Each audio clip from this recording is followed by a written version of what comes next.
Communist of here, the modern Saya Polo Kobi, or where?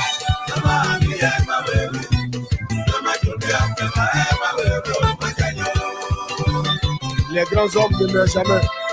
Les députés sont rebelles, tous égaux à lui-même.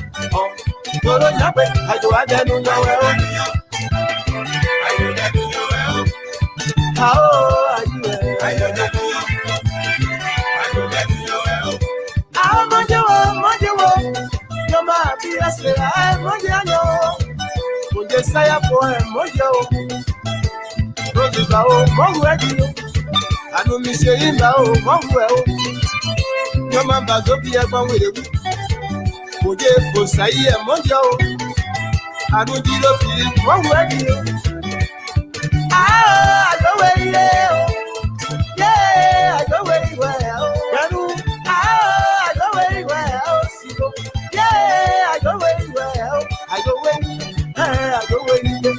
I go away, I go away well. Oh, how I do well. I go get you well. Would you body say, Mondio? I go get you. Corona came no bad, one way. But they manual one well. I go get you. Would you be another more? I know some guy they need one ready now. Would you get to more?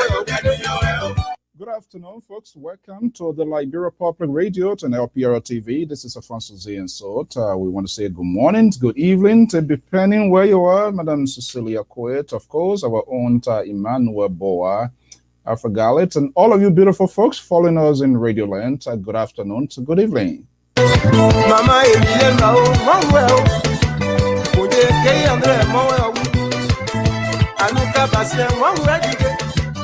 Oje payo bena mojo Oje ki face mo we Oje Amazon mo we Yala mi sheri won we di yo kaino I go way yeah I go way well I go way I go way I go way I go way well oh dolo jambe I go adanu na well are you dead well I don't tell them there is one way.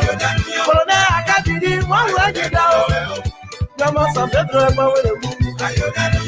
I will be speaking with the senior senator, Senator Alphonso Gaye of Ggc County, is the only senator in the 15th political subdivision that is not seeking re-election. Why is he not seeking re-elections? And what we are hearing, which way is it leaning? Senator Alphonso Gaye of Ggc County will be joining me. We'll be discussing a wide range of issues as usual. Stay tuned.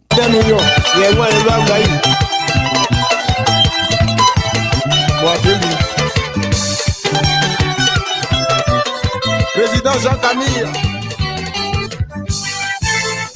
est la plus belle de Théou.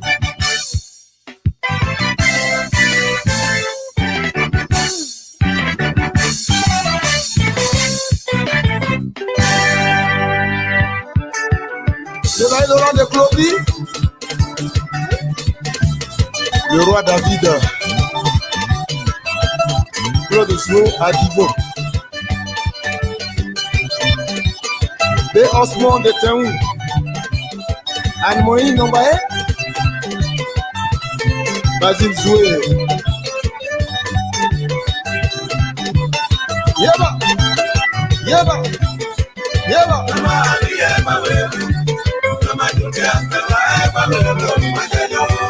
There's a commentary from the Liberia Public Radio and the African Star newspaper. We'll try to see if we can run the commentary before the guests can join us. As you know, we are closely monitoring what is unfolding in Liberia.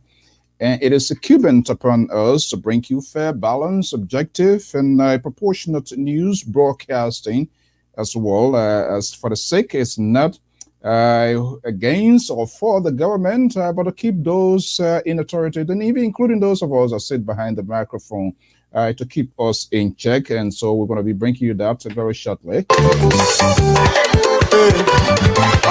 ye. Mo si anje play senja. Mo senji bo mu adere. E o si agbati.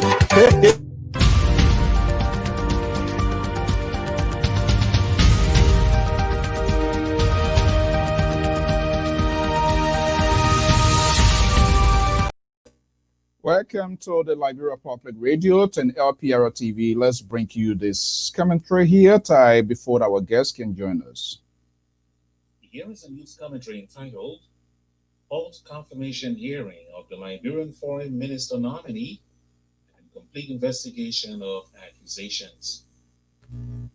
The image of Liberia faces another scrutiny for probity, transparency, and justice when the nominee for the office of Foreign Minister appears before a Senate Committee for Confirmation hearing, in keeping with the country's constitution. But the nominee, Ambassador D. Maxwell Kimaya, will be examined with a cloud of sexual harassment accusation hanging over him. These serious accusations by a staffer at the office of Liberia's permanent mission to the United Nations in New York surfaced just after his nomination to the post. African Star takes no position on the veracity and merits of the accusations, since such matters are currently under investigation by Liberia's Ministry of Foreign Affairs and the Ministry of Gender, Children and Social Protection in Liberia. All accused are presumed innocent before the law. But government's initiative to investigate the charges of sexual harassment which have been leveled at nominee Kimaya is welcome for the sake of justice. However, we strongly believe the investigation of the sexual harassment allegations begin with the cancellation of diplomatic immunity, involvement of the full participation of the United Nations, the New York City Police, the New York State Attorney General, and independent women's groups in the New York area in whose territory and jurisdiction the crime purportedly occurred. African Star feels that the participation of these institutions and stakeholders will add credibility to the outcome of the investigation and offer the much-needed relief and justice in the matter. The involvement of the international authority is imperative because the George M. Weah administration, like his predecessors, continue to demonstrate dismal and reckless disregard for implementation of countless government-led investigations, including the non-audit of the prior administration, the scandalous $25 million United States dollars mop-up scheme, the missing $16 billion Liberian dollars, the gross mismanagement of the COVID-19 economic stimulus program, the non-release of the National Public Health Institute COVID-19 investigation, and others. The sexual harassment allegations are of serious concern because they come on the eve of crucial confirmation exercise and anti-rape and sexual violence protest in Liberia. Therefore, African Star takes the view that given the importance of considering the best and most qualified individual for a forward-facing entity as the Foreign Ministry, and in the uncompromising pursuit of protection of women's rights and moral decency, it goes without question that the entire confirmation exercise be halted until the investigation of the accusation against Ambassador Kimaya is completed and results publicly released. We urge the Liberian Senate's Committee on Foreign Affairs to do its due diligence in this matter. We remind Liberians and the executive branch of government that there is a gaping deficit of credibility and environment of impunity which are hampering Liberia's image and effort at rebuilding and reconciliation, and government leaders are failing to commit to addressing these deficits. For example, international and local rights groups, including the United Nations Commission on Human Rights in the past week, reminded President George M. Weah of his commitment to address past rights abuses, a promise he offered when he last appeared before the UN General Assembly in 2019. Specifically, the Liberian government has been challenged to implement recommendations of the country's Truth and Reconciliation Commission. The mandate of the TRC was to promote national peace, security, unity, and reconciliation by investigating gross human rights violations and violations of humanitarian law, sexual violations, and economic crimes that occurred between January 1979 and October 2003. The Commission may explore the period before 1979 as needed, and it is mandated to determine whether abuses were isolated incidents or part of a systemic pattern, establish the antecedents, circumstances, factors, and context of such violations and abuses, and determine those responsible for the commission of the violations, their motives, as well as the impact of the abuses on victims. In addition, the Commission is mandated to provide a forum against impunity, establish the record of the past, and compile a public report with findings and recommendations. To date, no one in Liberia has been held to account for the role they played in the alleged war and economic crimes. The business as usual and laissez-faire attitude of avoiding direct confrontation of lingering problems, handling problems the corrupt Liberian way, and ignoring wrongs and magically wishing difficult issues away are all symptoms of a morally bankrupt and decrepit society. In any serious government and function of public office, accusations of improprieties are aggressively, transparently, and fully investigated and disposed of appropriately. This approach engenders public confidence in government and maintains credibility and respect for public officials. Liberia should be no exception. We wish to address Ambassador Kimaya that at your confirmation hearing, it is even more advantageous for you to appear and defend your qualifications, credentials, and vision for the foreign ministry from a position of strength, not under the cloud of serious accusations. We also urge his accuser to fully and truthfully cooperate with the investigation in order to allow for a full disposition of the case. To the international community, we request your continued engagement and demand for accountability in Liberia because you are uniquely qualified to exert the kind of pressure needed to support local initiatives that promote effective and acceptable governance in Liberia. So, we urge the Liberian Senate Committee at this confirmation hearing of Foreign Minister Designate Ambassador Kimaya to suspend the exercise until a credible investigation under international supervision is attained and outcome is published. Also, the only thing that we seek is justice and transparency in the matter. We believe that to move forward with the confirmation exercise under questionable conditions will further harm Liberia's declining image and continue to expose the West African nation to public and international ridicule. We at the African Star will continue to call attention to the challenges facing our country so that collectively we can make Liberia a beacon of hope for this generation and the next. Liberia deserves better, and building and solidifying confidence in public officials and government begin with boldly confronting our problematic issues collectively and without fear or favor.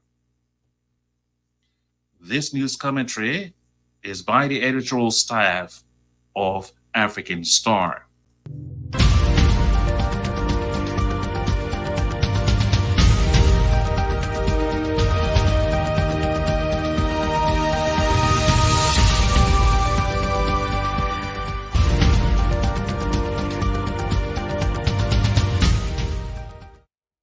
Right, folks, there you have it there. That's the African Start and the Liberia Public Radio editorial that on Ambassador Kimaya, Liberia Foreign Minister designated by the government of the Republic of Liberia. These are serious charges, and we strongly feel as a news organ that the government takes into serious consideration and that the lady, filing these complaints must be addressed.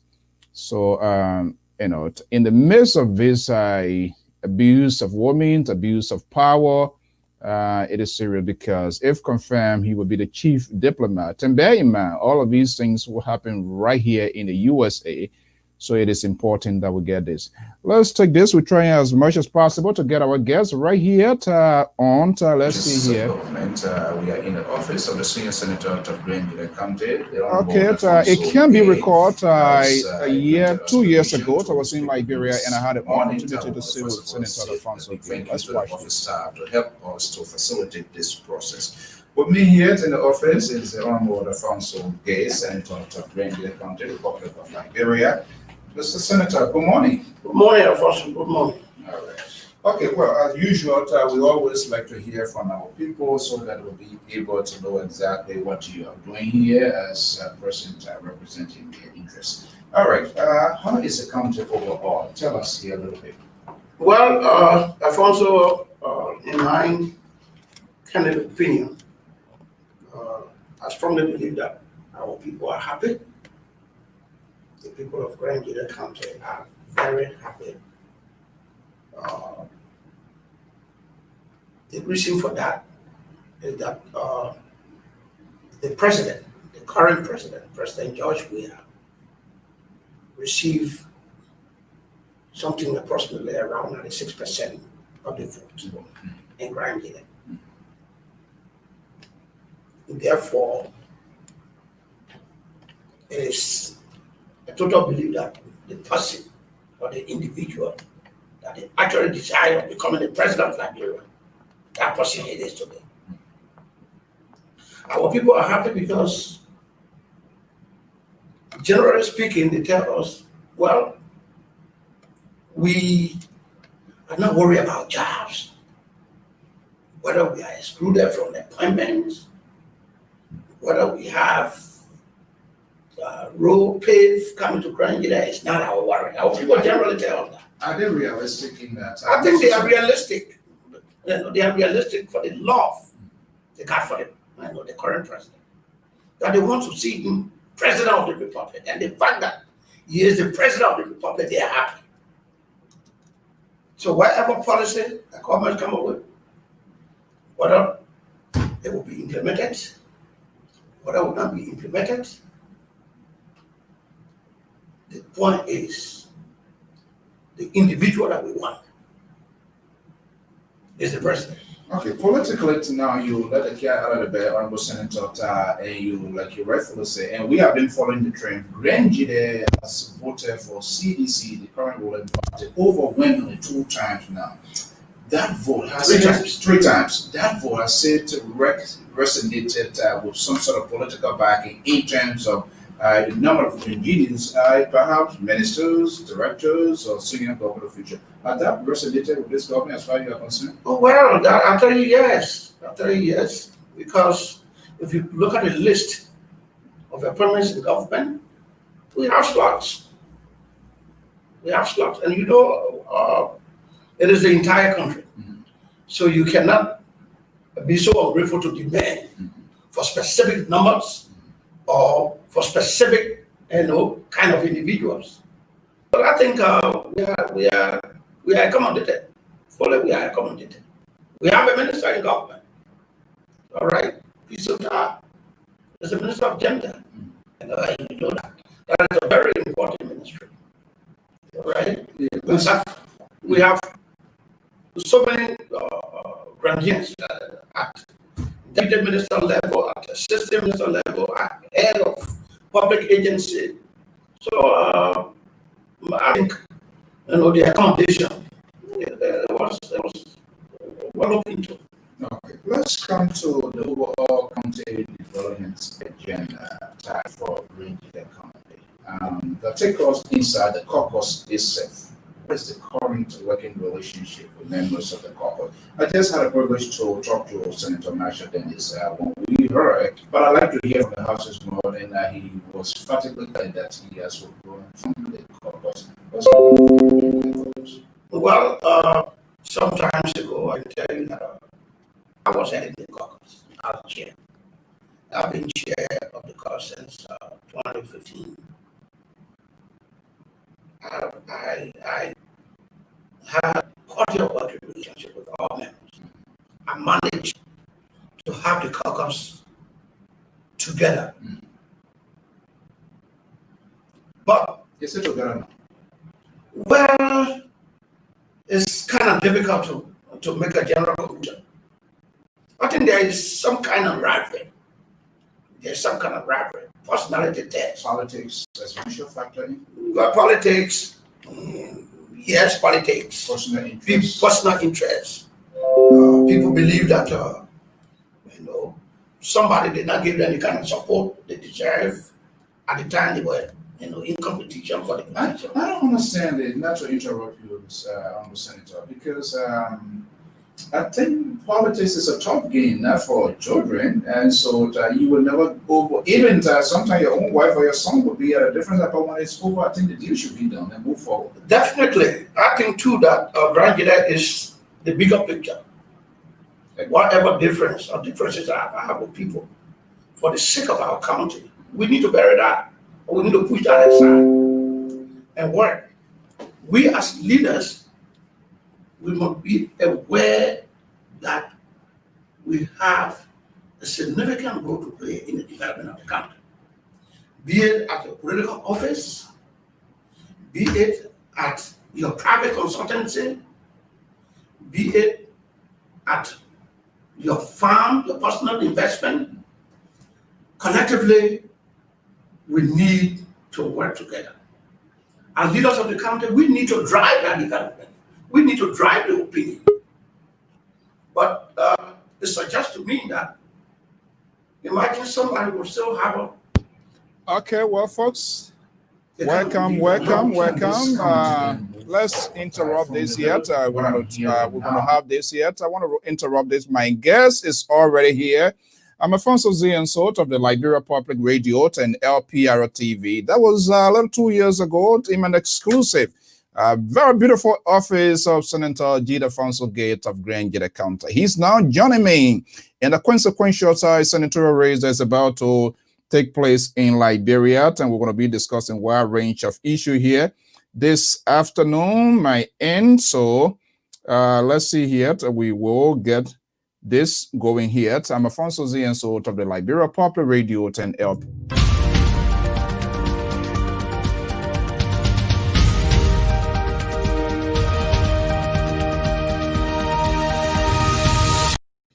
Okay, let me go inside Liberia and bring in my special guest yet, Senator Alphonso Gaye. Let's see here, Senator. I'm not sure what happened to the camera. Can you open your video? I'm not seeing the video. All right, let's see here. I think I have to let him go back and see whether he can get back on. The video is not on, so let me just go back here. Let's wait and see it. Internet service and technologies is a little bit problem in Liberia, so just bear with us. Just bear with us as we try to get him on here. He tried, but that didn't work. So I'm waiting back to see what we can get. But like I said, that was my exclusive 2 years ago. When I visited Liberia on a family and took a time to also get a take of what was unfolding within the Grandjada Legislative Caucus. Okay, let's see here. Yeah, I don't know why his microphone is muted. Let me just see what I can get a message to him here. I'm saying, okay, let me see. Okay, the senator there he is. Senator, can you unmute your mic? Your mic is muted. Let me see here. Just unmute if you can unmute your mic, that would be okay. Let me get a message to him. Hold on. I know he's not hearing me.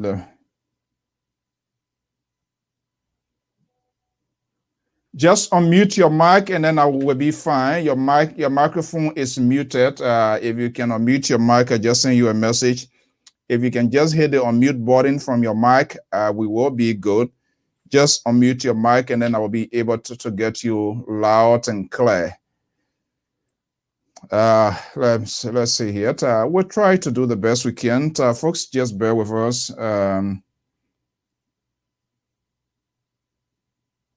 Just unmute your mic and then we will be able to, and the audience as well will be able to hear you.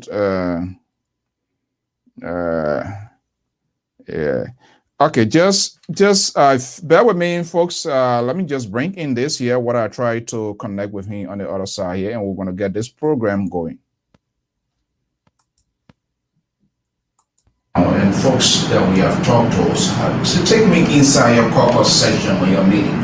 Do you guys shake hands? Is it been just a ceremonial thing, or is it from the heart from which the people are ready that you guys to do their job? Well, I think we do shake hands. We laugh, but I think all of those are on the basis of the seats. In my personal judgment. Well, as you rightly said, and it's close to me, I said that Ellis told you that he has withdrawn from the caucus. I don't know what are you the reason why. I thought you are in the show. Huh? Also, can you get in?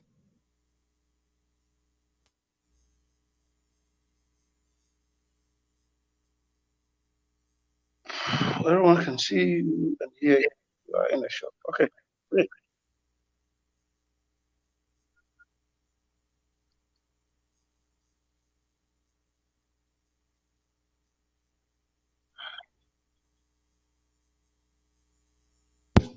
All right. Are you hearing me now? I'm hearing you. Are you hearing me now? Can you hear me? Yes. Can you hear me? Yeah, loud and clear. I'm hearing you. Yeah, okay. I'm getting you loud and clear. I'm hearing you as well. Yeah, except that there's some level of interruption. I'm getting you. Are you hearing me now? Oh yes, I'm hearing you. Okay, good. All right. I don't want to be held in contempt, bringing the people senator here and not giving the perfect audio. Okay, Honorable Senator, good evening and welcome on Liberia Public Radio and Lpr-Tv. Thank you for being here this evening. Thank you, Alphonso. Thank you for having me. There's an opportunity, and I hope I will always, have this. Thank you so much for the invitation. Okay, good. Honestly, I can't ask you to introduce yourself, but we have a wide range of Liberians and people that are listening cross country here. They want to know who this gentleman, and so let me just give you a few minutes to introduce yourself, and we'll get the program going. Well, my name is Alphonso Gaye, and I am the Senior Senator of Gaye Of Ggc. Ending my tenure anytime between December and January. And I felt that was an opportunity, and I'm grateful to the people of Gaye Of Ggc for the confidence that they have reposed in me. And I certainly believe that I have justified that confidence. Okay. So basically, my introduction will be very short. Okay. Is it possible that you can lift your camera up a little bit so that we will see, so that the audience will see you well? Okay, good. Perfect. Oh no, camera, don't go down. I don't want you to go down. I want to see my entire senator for us to have this conversation here. Let me see how. Yeah, okay, let me just, I will get you off the screen. I will be monitoring for the background. Once I see a fix, I'm going to bring you on. Okay, yeah, let me see. All right, I think, That's okay. yeah, that's okay. Let's see here. Yeah, much better. Thank you. Good job. Okay. All right, thank you so much. That was a little interaction we had a couple of years ago when I was in your beautiful office, and I want to say thank you for your able staff for such a reception that we got during our last time around. So, my understanding, you kept your promise. You are not seeking re-election, correct? We're going to get this thing rolling fast.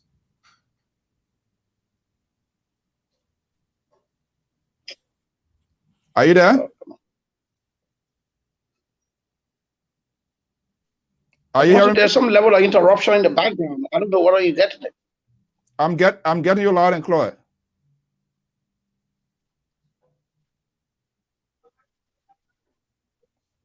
Are you hearing? Are you hearing Alphonso, me? are you getting me? I'm hearing you. There's some interruption in the sound. In the sound. Let me see here. Yeah. Are you I'm not getting you clear. are you getting me now? Yes. Okay.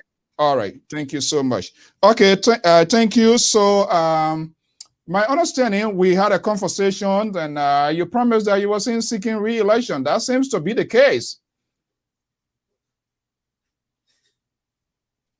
Wow. It's terrible tonight. I'm not getting your question. Do you have an earpiece there? Come back. Or do you have an earpiece or like a headphone to use? I'm quite sure probably that's the reason. Oh, okay. No, an earphone. But let's try it and see. I'm getting you well. Okay, then we can proceed. Yeah, but are you hearing me well? I want to be fair to you, you be able to get my questions so that maybe audience want to call in. Are you hearing me well? Oh God. Oh God. Okay. I'm not sure what's going on. Can you give me 5 minutes? Let me get this earphone or something. Yeah, sure. That's fine. Yes. Okay. Okay. All right, folks, just bear with us. Let's bear with us here to the externology here. So we're going to be doing that. We will do that. So let's just give the senator a little bit chance, and we're going to do that. I'm Alphonso Z, and so stay tuned. We're going to get this information. Let's get this program going here. It is important that we have these sort of conversations. That's what we're able to, we always want to do. Hopefully the liberal progressive can come in here as well, even though he picks side, and so we can also have this here. Folks, stay tuned. I'm Alphonso Z, and so of the Liberal Public Radio and Lpr-Tv. In an exclusive here with Senator G. Alphonso Gaye, and we're going to also be having your take.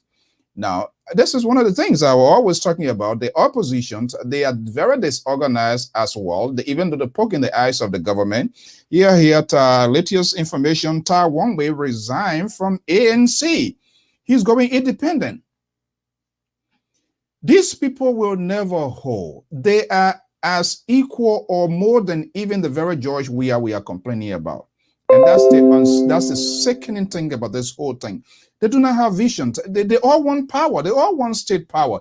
They are not in there for the Liberian people. And this is a consistent word that I've said over and over and over. Tai Wongwei was defeated. Edith Gonglo Ware, who happens to be the Liberty Party man. I'm waiting for Liberty Party to the Liberal Progressive something to join me here. Now, he cannot stand the defeat. And that's what I said. Politics is not for children. If you are wearing diaper, don't be part of politics, because the unexpected is always pulled out. Now he has he live in the coalition now, or the collaboration they call a group now, because he didn't see his way. You know, this is ridiculous. They're just giving more ground to the CDC to make an argument. And this is why most of their supporters and people who believe in them, they are unable to articulate those things that make sense for the people, for ordinary Liberian people to buy into their argument. It's so sad to see what is happening. 4 political parties put together. First of all, their framework, some of us frown on it. It was not strategic. It was not politically curved. There was no enough discussions. There were no technical details. They claim to have it, but here we are. I interviewed Ambassador Dorothy of Maryland County, who is also from the Unity Party and is walking away. He has walked away, not even walking away. He has walked away. Now we have Taiwan, who seems to be the darlings of the opposition's Alternative National Congress now, has resigned from ANC and is going as an independent candidate. Where are we heading? No. In as much, George, we are in the CDC-led government. They are the big elephant in the room. But I can say this other group of people, they would be more dangerous to the country as compared to what is happening now. If these people cannot come to a consensus from primary, chaos broke out. Now they can't agree. Imagine these 4 groups taking state power. They will be fighting because everybody want to be head of either managing directors of the gateway to the Liberia's economy, the NPA, and all of that. So they are not giving hope to they are not giving hope to the ordinary Liberian people. I've never seen the opposition group to be like this. They are not giving hope. They are saying as bad policy as the CDC. So it makes no difference. Let me see here. Hopefully, my guest is back here and we can have this. Hello, Senator. Are you there now? For now, they've been a 1 year. Yes, Alphonso, I'm on now. I'm hearing you. Okay, I'm hearing you good too. Okay, thank you so much, Honorable Senator. Okay, now we can have the conversation. 2 years ago, we met in your office, and it seems to be politicians don't usually keep their commitment. You told me you wasn't seeking re-election. That seems to be the case, correct? Correct, Alphonso. Okay, so what was the reason? Is it out of frustration, or you just honorably frustrated of what is happening? You seen the bidding behind me here. That's can you recognize the bidding? Oh yes. You know, that's a bidding I admire so much. Is they call that the ground of politician, and they call that a theater. Yes. Where at times you don't know where the issue going to land. Okay. But you have to make a way, and you got to push on. Okay. Yes, Alfonso.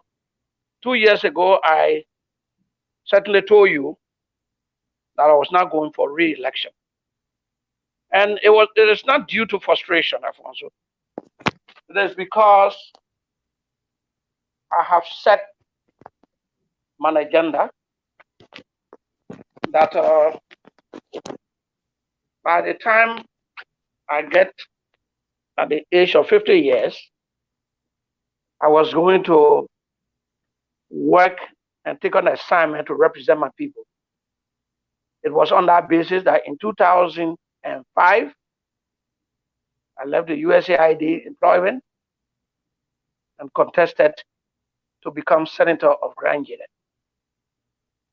Unfortunately, I did not win, and I also did not relent my commitment. In 2011, I participated and won. Having won the election, I made a commitment I was going to serve for 1 term only. And on the basis of that, I worked to reach the level that I am today, to our county and our country. And I think it is about time that I give opportunity to other people as well. So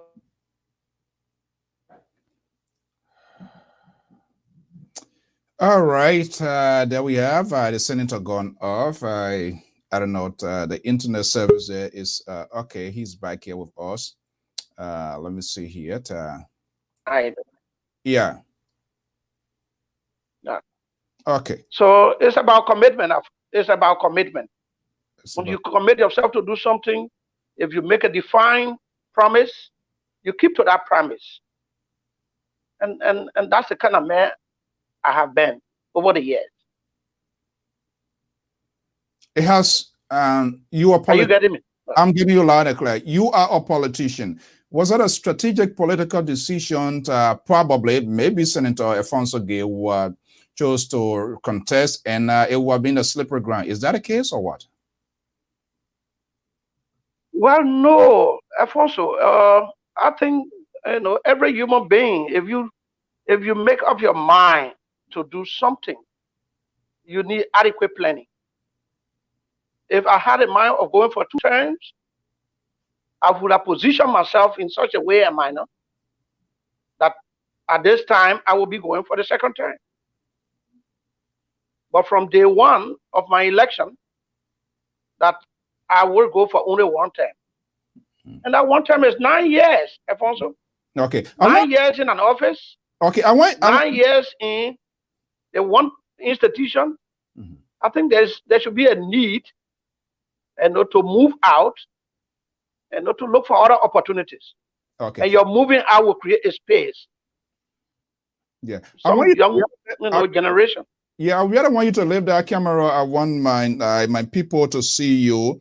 Those that don't know who. Okay, perfect. I think it's better that way. If that camera, if it can stay in that direction, that would be good. Okay, much better. So is it, Senator Gaye? Much better. Yes. Is it that the 9 years it is too much and you were unhappy with it, or you just want to keep part of your campaign promise? 9 years since my work history. Oh God, this is broadband in this modern technology is still a problem in Liberia. Folks stayed away, and I think he's very consistent. He's back with us here. Is yeah. You 9 years in my mind, Alfonso, 9 years. How many years? And then in my entire work history, I've never spent more than 6 years on a particular job. 6 years has been the highest. And within 6 years' time, I think my contribution will be felt. And I need to move on to other opportunities so that I diversify myself. Instead of just sticking to politics, I think the private sector and we can also make contribution to the private sector. Okay. And I heard you to say you had an agenda set and that task, that goal is completed, correct? So certainly that goal is completed. So what 9 years, 10 you. Can you unveil that goal? 9 years, 10 you. I have made my contribution, and it's on the stage, for debate. I guess other people would say Senator Gaye did well during his tenure. Other people will say he did nothing, but that is it's arguable, Alfonso. Okay, in my mind, I have made my contribution. Okay, and I need to give other people. Yeah, I want you to make the case here to my rest of my audience and some of the other free thinker like myself. Let's look at some of the concrete thing, not abstract, that Senator Alphonso Gaye, within the 9 years that he has concluded for which he's going to retirement in politics. I'm not sure whether he's going to make a comeback, but for now, I fair to say that you are going for retirement. Certainly, Alfonso, retirement is not in the sense of waking up some morning, remaining in the house, and waiting for night to go to bed. It's not that retirement. The retirement is from politics. I wish to seek other opportunities within the private sector. Alfonso, I'm 58 years old. I have served the government of Liberia in many capacities. I started my career at the Ministry of Finance as a tax analyst, to a tax auditor, to an audit supervisor, to Commissioner of Customs and like that, to Minister of Transport, to Director General of GSA, and then became senator of Grand Ggc for 9 years. I think at this level, I should seek to be an employer and not an employee. So I think there are a lot of opportunities within the private sector through which we can still make our contribution to the country and the country at large. But to your question, Alphonso, you asked me about some tangibles. What have I done? Well, I don't know whether these are tangibles or not tangibles, but I will just give you a few. First, let's look at the Senate floor. When I got in the Senate, Senator Gaye was the senior senator of Grand Ggc. And when he left, there was concern whether we would have had the person that would sit in the place of Senator Inamo, so as not to bring disgrace and underestimate Grand Ggc. And in my view, I think I did well. I think I performed on the Senate floor when it comes to our contribution to debate. I've been named as one of those that put out concrete debates, issues relating to the national budget, issues relating to concession agreements, issues relating to financing agreement with multilateral institutions, investment incentive agreement between government and concessionaires, review and validation of reports from the GAC or ministry and agencies of government. And this is evidenced by reports emanating from international institutions. The NDI, the ARE, these are people that monitor, assess, and evaluate senator contribution on the floor. And we have journalists from various local institutions that are assigned at the Capitol building. You can make that reference and find out the performance of one of Grand Ggc lawmaker, Alphonso. You see the track record. Grand Ggc is on the map in terms of good performance. Okay. Second, Alphonso, you're talking about tangibles. I have committed myself to community development in Grand Ggc. And if you walk in the 3 districts, you will find my mark. If it is not a clinic, it might certainly be a school or a bridge that have been rehabilitated over our 3 districts. In my view, those are tangible. And on the line of education, supporting our educational sector in Grand Ggc, I believe I have done my best, and I've made specific contribution to the Grand Ggc County Community. I once visited the campus and met our students sitting on a palm thatch tank in this modern era as the student center or quote-unquote auditorium. And I felt that considering our strategic position in this country, the county that once produced the president of this nation, I felt that we cannot sit and allow our college to be at that kind of low level. That prompted me to construct a student center on the campus of the Grand Ggc County Community College. And first, before even doing that, I once paid a visit and I observed that male students and female students were using the same restroom. And I felt that was a tragedy. Immediately, I intervened by completing bathrooms, using fixtures that were designed for my own, because I felt that we cannot make our college low. In terms of tangible, We build the capacity of our youth. I constructed a facility in Zwed. It is located on Mosepi Harris Street. And that facility has 3 components. It has for internet, it has a space for cable news, and it has a space for reading room. That facility, after construction, it was equipped and was furnished by me to ensure that our youth and our county is put on a map of internet usage. That I've done. And Alphonso, you are in the broadcasting field. During my tenure as senator, you know, and I know that the Smile FM radio station was broadcasting from a container left behind in 1990. I was once used as telecom fuel storage tank. You know, that facility wasn't conducive. No toilet, broken floor, no ceiling. And I decided to make an intervention.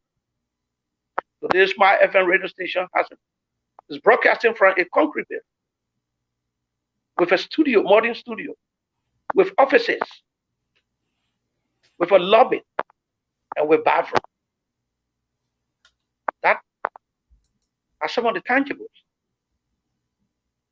When I was serving on the Ways, Means, and Finance Committee as co-chair, the Grand Union County Committee College annual budget $150,000. And with my push, I'm on that committee. And know that I have to provide that representation. The county budget left from $150,000 to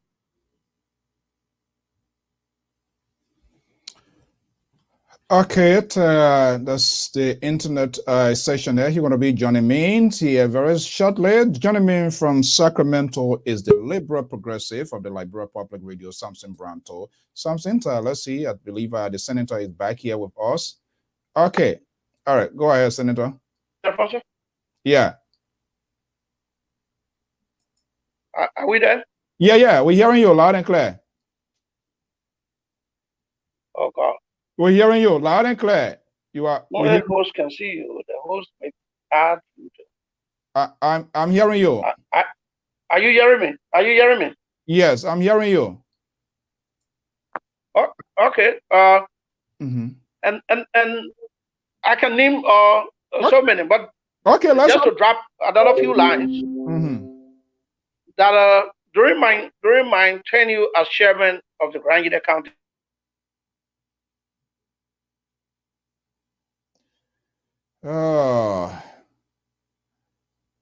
Well, you guys, you are Liberty Party pressing. You guys falling apart. Will you guys face the internet system, or we're going to put on these people, the liberal? Mr. So, I think you have a very interesting show tonight. All right. Let us try to keep the ass there, because I think. Okay, let's see. The senator is. Senator, are you there? Yeah, can you get me? Yeah, I'm hearing you.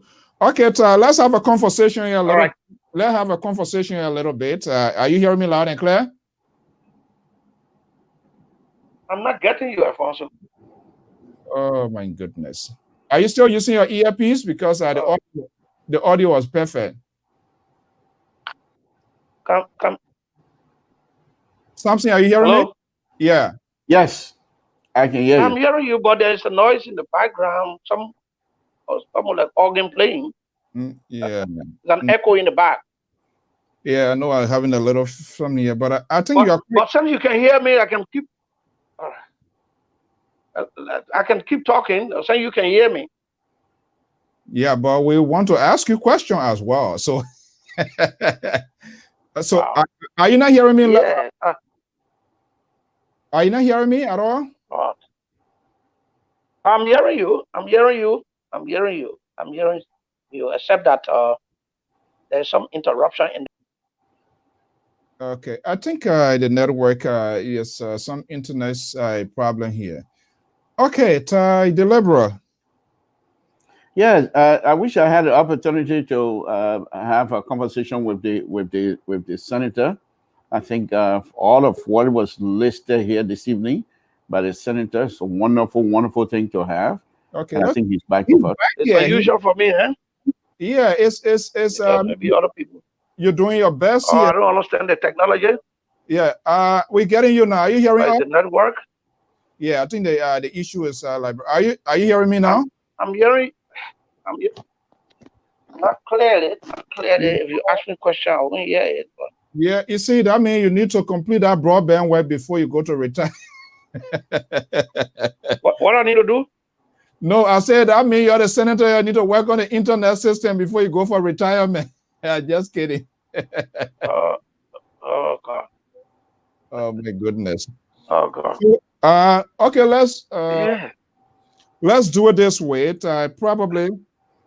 I think maybe if the internet line is high, can I call you to advise phone? I Yeah. think I've seen you now already. Is it possible we can do it off the video, you think? Yes, let's do it that way. That's okay. Yes.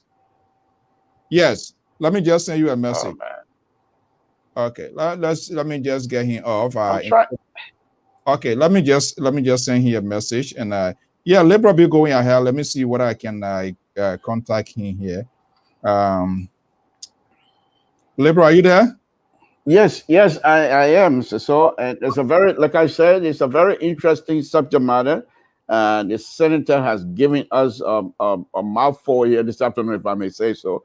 And I think from all that he listed and things that he has done for the people of Grand Union County, you would think that he's not on his way to retirement except to seek re-election, because everything else that has been listed here, I think that you will want someone who has an issue in terms of re-election will put these kinds of things forward, say, I've done this, and I'm doing this, and so re-elect me. But for somebody who is retiring and giving us a laundry list of things that he has done, I think it's wonderful. I think it's wonderful, and I really appreciate it. I wish I have an opportunity to speak to the senator as such.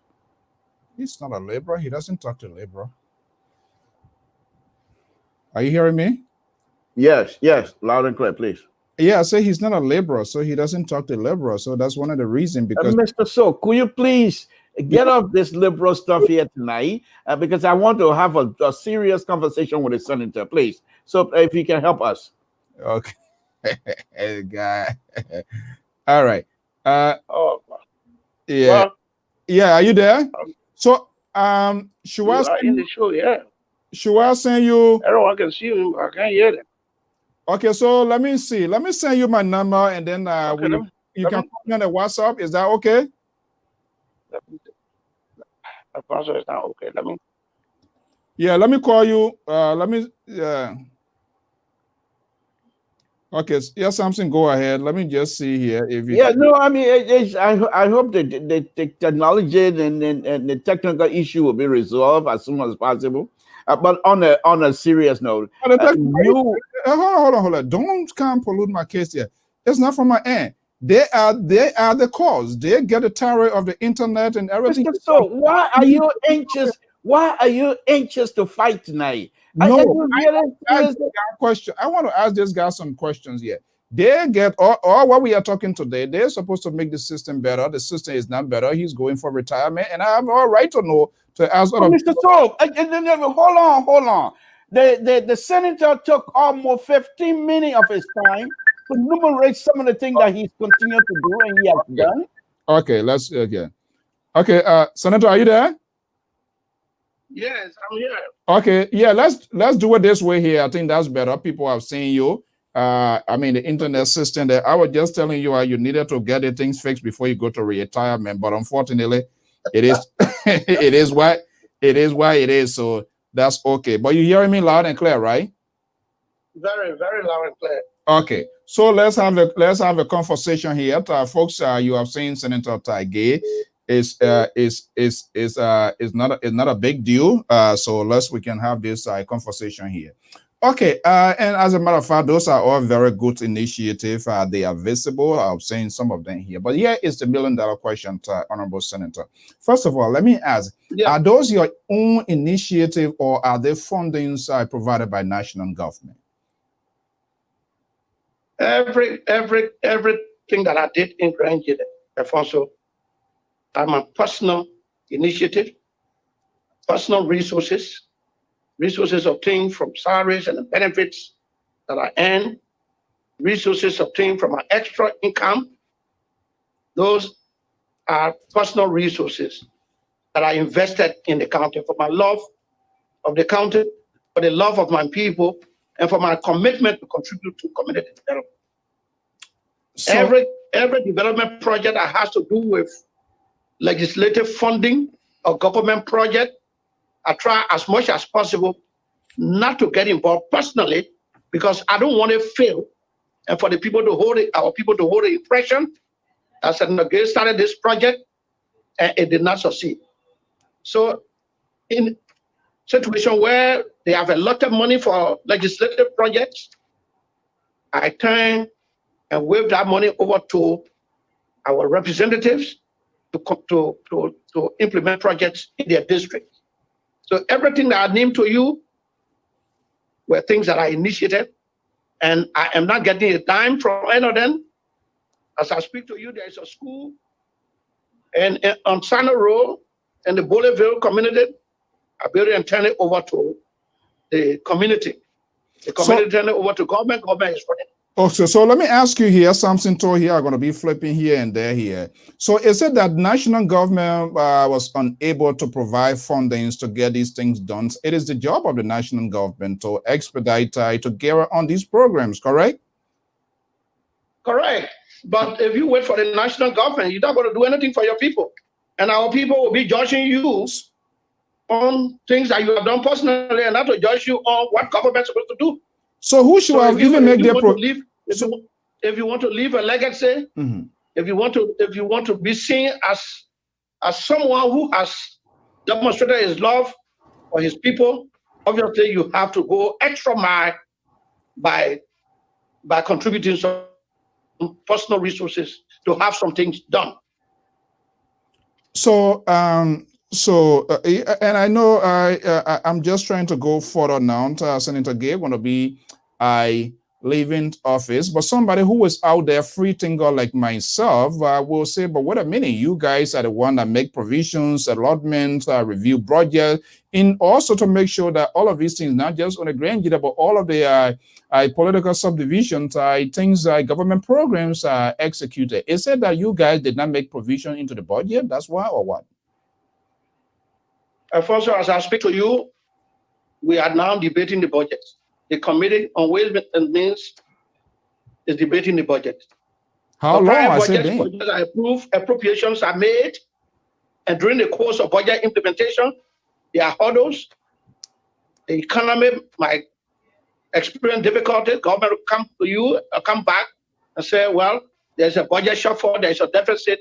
And so if you follow that, those things that you are committed to yourself, to, of development projects to carry to your people, if you depend on that. As I speak to you, the administrative agencies that are now, that do not have fuel oil to function, even though fuel oil was appropriated in the budget.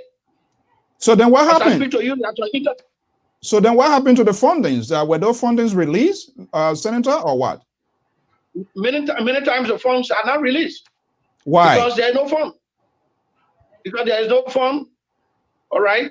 Sometimes the revenue envelope is over-exaggerated, they're over-projected, and some of these things can cause some problem. But leadership in our home, I just want to make that very clear to you, Alfonso, and you need to know so that most of our folks abroad can know that our people at home, the mentality, they don't judge you on what government has done. If you go run campaign and you say we the one brought the Ganta on road to Swedru, they'll say that's not your job. They say it was done by government. So if you want to solidify your position, you got to go extra mile to do things, for our people. And so I understood it. Yeah. Okay. I'm going to be going to my colleague Samson Branto Samson Store, do you have a question? Then I can switch. Yes, Mr. So. Good evening, Senator, and thanks for your service for the people of Grand Gide. And I want to publicly say, I throw the bone one way, we are bay, as go. I wish that we can have other people clone out of your system so we have more than 15, 16 of Senator Gaye coming from Grand County. I think all of the things that you listed here tonight, they're very impressive. And I want to appreciate your effort. However, Senator, I just have one or two questions for you, sir, and I would really appreciate the answer from that as well. And that is, by you becoming, if I may say, humanitarian for Grand Gide County, is that something that is conducive? Is that something that is sustainable for the future? To have other senators coming in and instead of following the policy of the government to make sure the government provide what is needed in Grand Gide. Instead, the senator themselves, knowing full well that the government is not interested in helping. The government do not have the fund, as you correctly stated. So is it now the future of Grand Gide County politics that anyone that comes to this position will be expected and should carry out these developmental agenda based on their own finances? Well, something. I mean, it's true. I mean, we work as a government, and it's the responsibility of the government. But I'm just trying to tell you how we grew up around here, our mentality in reasoning. Right now, follow the campaign or consultations that are ongoing in respect of the midterm election that is coming on December 8th. Follow, since we are already in the capital and we have not gone to the county yet.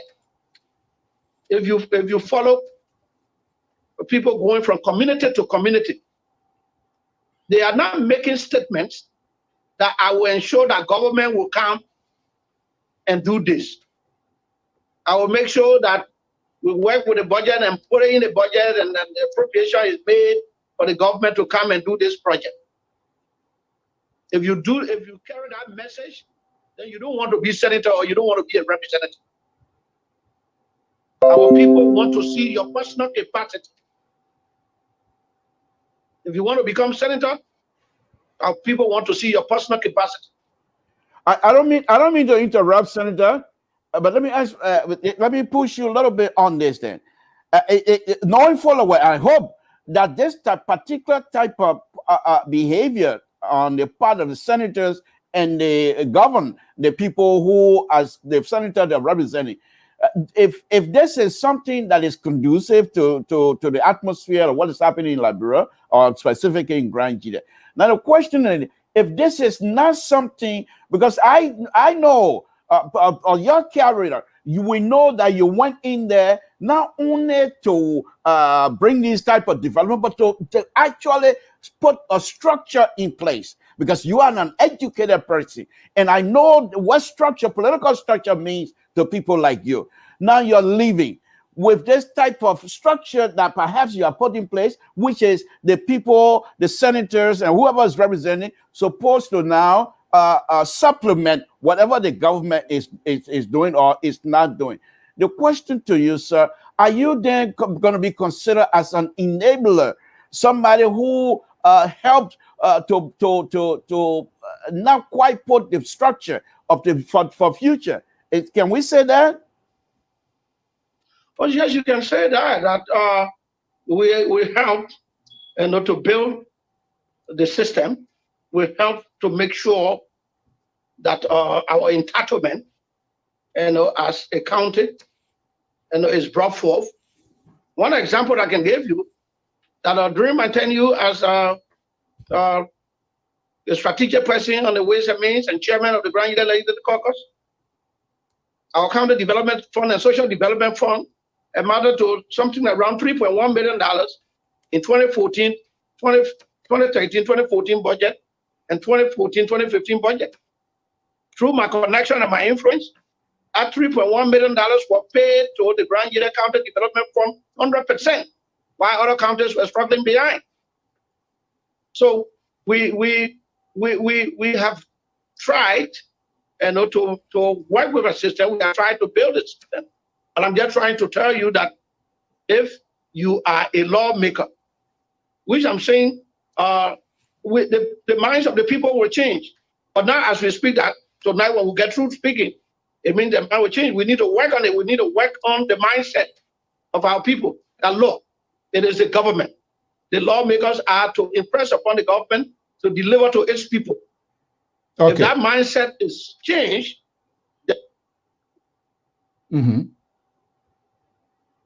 yeah, go ahead. Oh, all right. I think I lose this. Are you hearing me, something? Yes, I am. Okay, I think we'll lose this senator here. Let me see here. This is quite interesting to see. Mr. So, it's not only is it interesting, to be honest with you, it's disheartening because the senator means well, and the senator have done the marvelous job in terms of helping Grangians or Grand Gila County to move forward. Mean well. But this is not a system that can be. When you say mean, Go ahead. When you say mean well, what are you saying, something to?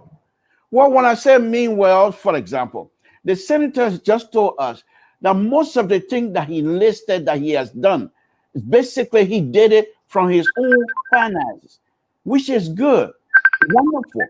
But okay, perhaps the senator. Yeah. All right. Senator, are you there? Senator, are you there? All right. Are you hearing me, Senator? Wow. This is really, really. Senator Gaye, are you there? Are you hearing me? Okay. Let me. Yeah, he's trying to go back here. Okay. Hello, Senator Gaye, are you there? yes, I'm here.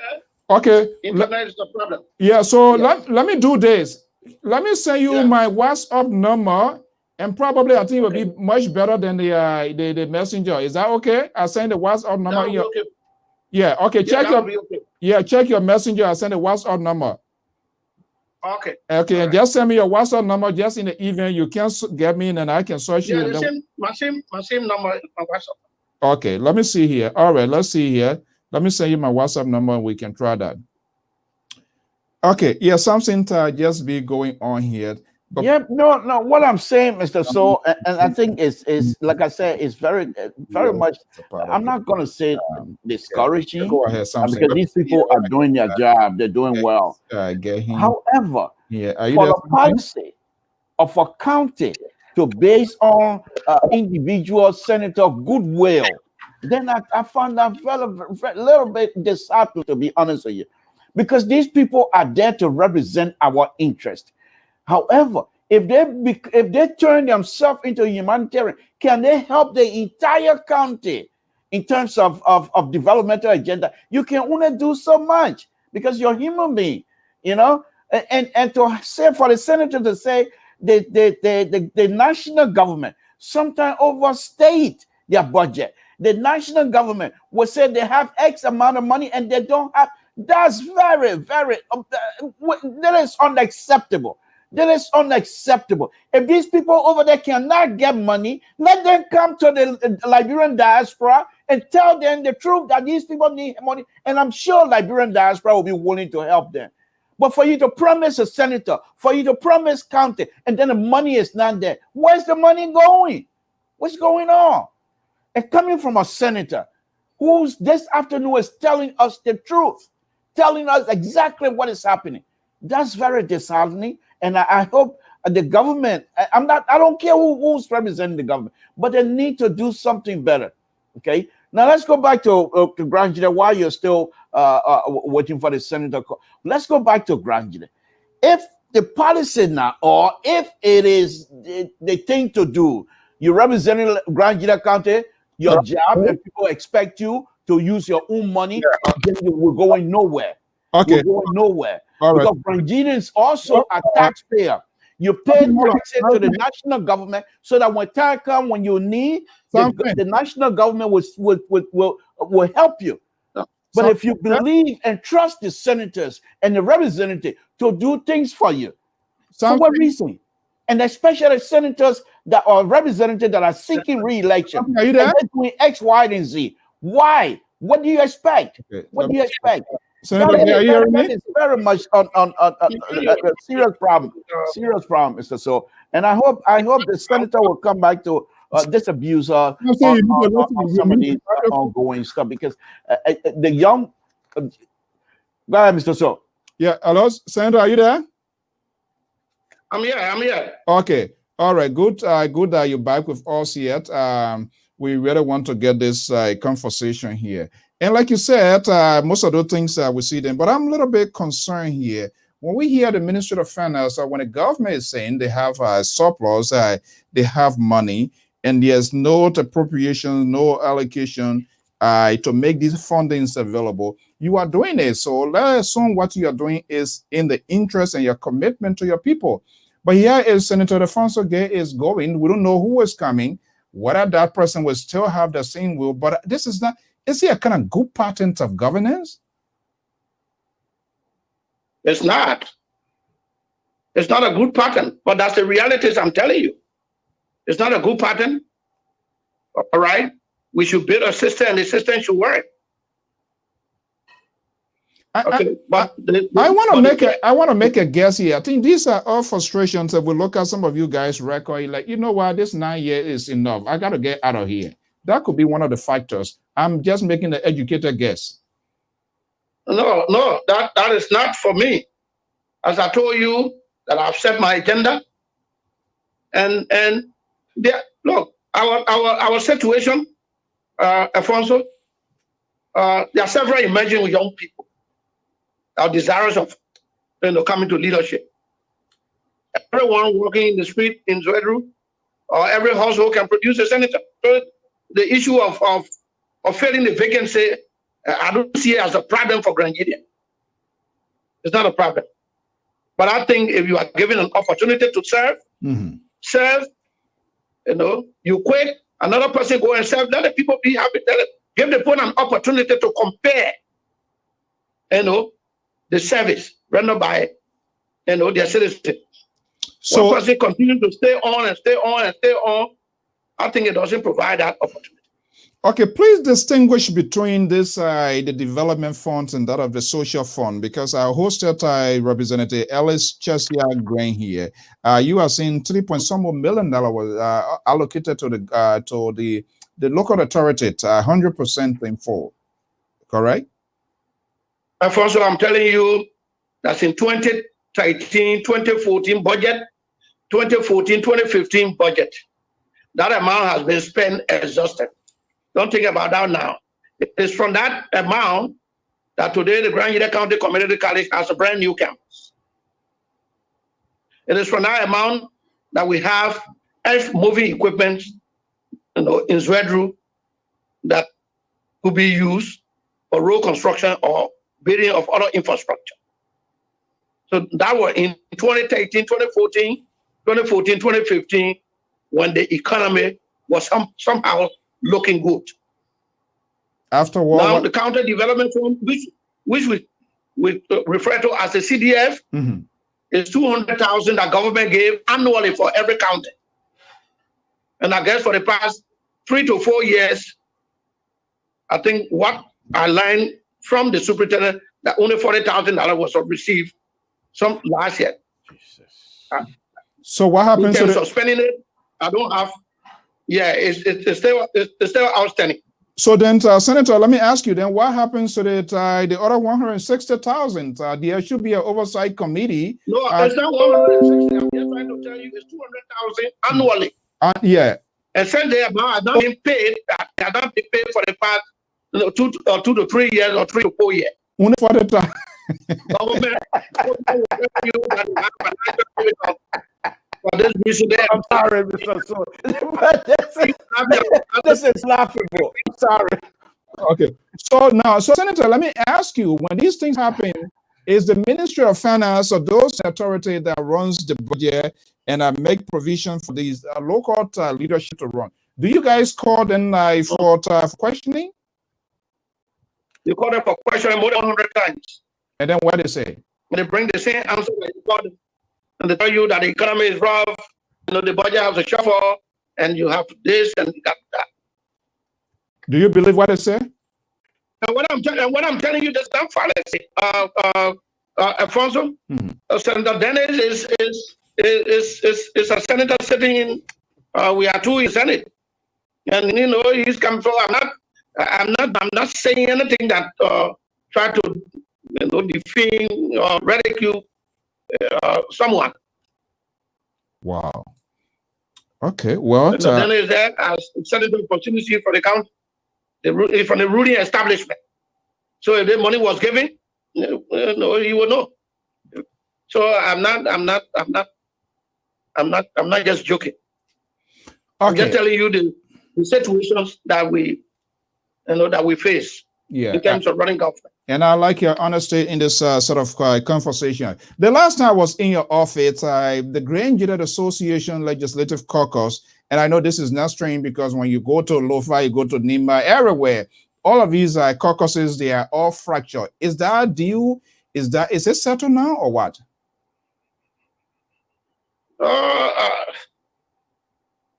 I don't think so, because I know at some point Senator Dennis wrote and said that he resigned from the caucus. He preferred to work alone.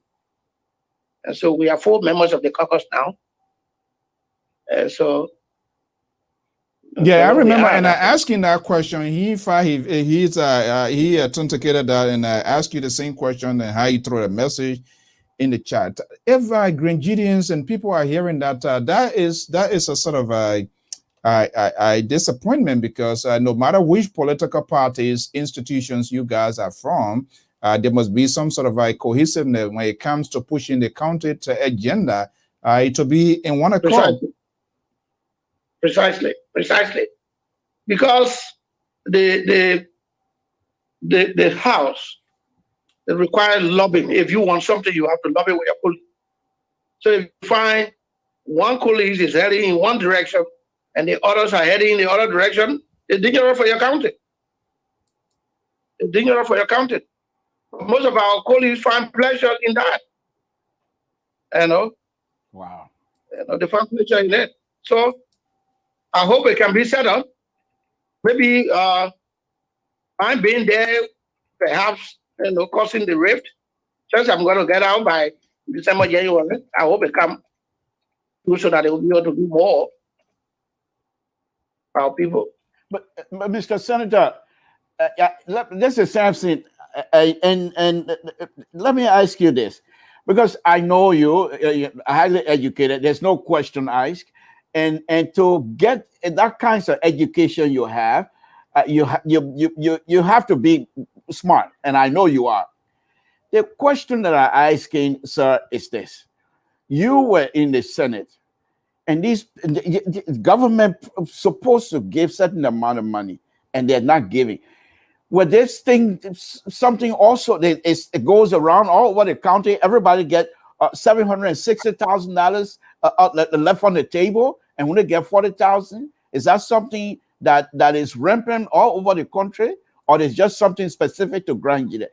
And then the next question that I have is, what do you make of all of this thing with these young people in Liberia that are running this government? Are they not capable to understand the needs and the suffering of our people? Well, to answer your question, first question, it's not just specific to Grand Unit. I know all of the counties have been making demands, have been complaining that their funds are not going in, they are not, their development projects are on hold, and all of that. As far as I'm concerned, the government of the day is running well. It's running well in the sense that majority of the citizens are very happy. Mr. Senator, how can they be happy when we're hearing these things here? And how can you convince me, I'm a free thinker, that the government is running well and the citizens are happy? How are they happy? Well, because Alphonso, I'm in the city and I can see that. I said, Senator Gaye, I just love this man, to be honest with you. I'm part of the government and people assess the government is okay, then I should say, no, it's not okay, Alphonso. Wow. Okay, well, folks, Yes. we are on the line with Senator G. Alphonso Gaye, Senator of Senior Senator of Grand County. Mr. So, if you don't mind, let me ask this one last question, then maybe you can go with your train of thought, and that is, Senator, now that you're leaving, what can you tell us specifically about this Grand Guide rule that's been issued from time immemorial? What exactly is happening, and what's the hold up on it, and where are we? Well, as far as my knowledge is concerned, during the administration of Mrs. Selly, funds were mobilized through the World Bank, and they needed, other multilateral institutions to help. I know that the World Bank came up that they were going to increase the funding, provided if we can institute, a tax specifically for road funding. That was done. That brought about the road tax, paid by petroleum companies. And in that arrangement, the World Bank will put out a matching fund. That is, if government of Liberia give $1 million, the World Bank will add $1 million. If government of Liberia can put $2 million, the World Bank will add $2 million as matching fund for the construction of the road. As far as my knowledge is concerned, the funding for the portion Ganta to Tapeta has been secured, and that procurement activities were ongoing. And this is something that we have been hearing from the executive since almost 1 year plus, if not 2. The funding has been secured. The World Bank is doing the procurement, and the road will start this dry season and will start that dry season. So I will caution you for to remain hopeful that the portion Ganta to Tapeta. Well, but Mr. Senator, Honorable Senator, have you guys ever had the opportunity to even review the plans, the design, and the construction scenario, everything? Have you guys had the opportunity to review it, or you just trust that the public work and the central government are going to do these things without you guys questioning or even knowing how these things supposed to be done? Mr. To, let the procurement process that we've been talking about for almost 2 years, let it even end before we talk about the design and all of that. Okay, wow. So Senator Gaye, let me ask you here. You are part of the government, whether you are in the opposition, but you are also part of the government, and we more or less, by and large, we rely on the 103 men in both houses of government as our direct representation with the government of Liberia. Now, should I believe when the Ministry of Finance, when they say, okay, we have surplus, and here we are, that some of these local fundings for the local funding side to the state and local authorities can be met, then should I believe what my government is saying? Alphonso? Yeah. Let me just say that the surplus that were announced, I think maybe only Jesus Christ in heaven knew that they want to stop. Maybe only Jesus Christ or people that are reading the Quran, maybe Muhammad will know that there is a surplus. Wow. But as far as little knowledge is concerned, in accounting, in budgeting, and people who are economists, we know that there is nothing called surplus. Period to that. Wow. So maybe that was just intended to impress, certain class of people in our society. Did you speak out openly, like why you are telling Liberia Public Radio now? Did you speak out openly today to say, no, Minister, this is why you are said, and we are not seeing the evidence? Did you address yourself to that? All right, folks, just bear with us here. There's a drop. No. Why? Alphonso, did you hear me? No, I didn't get your answer. I said, I think the surplus that was announced, I said, it's only Jesus Christ in heaven knows that there is a surplus. So did you call your committee or any of the lower other houses were able to call in the Ministry of Finance or those in charge to tell them exactly, or to tell you, because they are accountable to you? That's part of your job, to hold the executive branch of government accountable. But we know that there's no surplus, that information is false. So why are they putting it out? Well, they put it out to bluff and to deceive people. No. Okay. A lot of people like deceit in our society. When you talk true, sometimes you are not favored. Wow. And I think I've had a conversation with Senator Gaye, and that's who he is. He say it as right. And that's true. It's happening in our own community. Sometimes you try to be honest with people, then you have been antagonized. Okay, let's return to local politics here. We're going to be the most consequential now, because of your departure. There is a vacuum being created. 2 members of the lower house of government legislature, they are contesting. Former Foreign Minister Yaya Nimland, Willand Bill Yanont, and the list goes on and on and on. Are you keeping close eyes on who's going to be succeeding you? What I do know, many a times people pay a courtesy call on me, expressing that they are in the race. And you know, I have a very I think I have a very good knowledge when it comes to election in our county. Because in 2005, I contested. I did not win. And I have a lesson learned from that. And in 2011, I contested and won. I have a lesson learned from that. And I served for 9 years. And I also have a lesson learned. So when people come to me, I share my experiences with them. And left for you to take, what I express to you, to be able to manufacture it or convert it into actions that will be most favorable to you. That's what I do. And what next? After sharing, how many of those people I know when I talk to you, they are and they keep. I'm quite sure they are still visiting you. So, what would be your political decisions? You can't be a bystander. You can't sit off the show. You have put a lot into the county, and your stakes is you're also.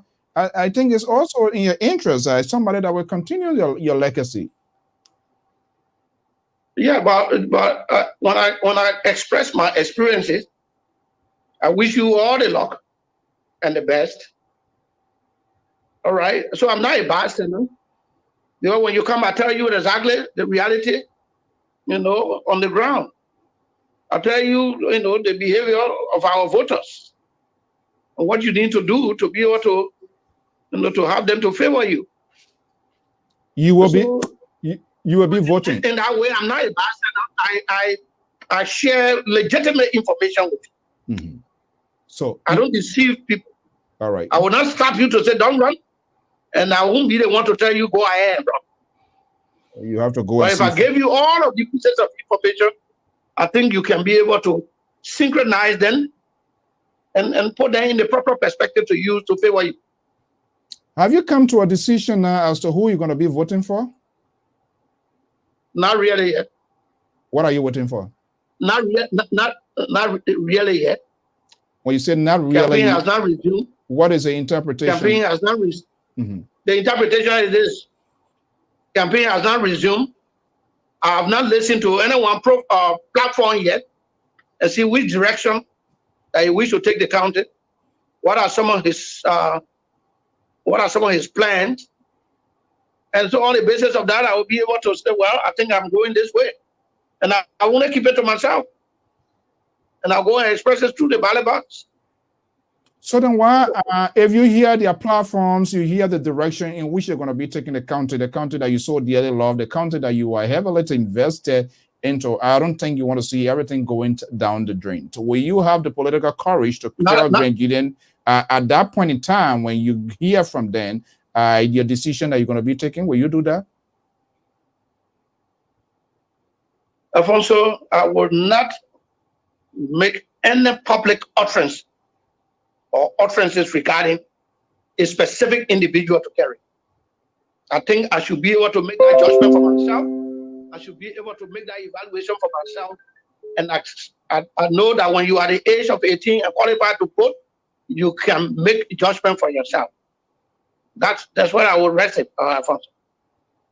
So Senator, this is Samson again. Now that you're leaving, you have, and I think you have a wealth of experience that if young people out of back home or abroad that have interest in the geopolitics, I think you should be the dictionary that people should make reference to, and then be able to very effectively, I think.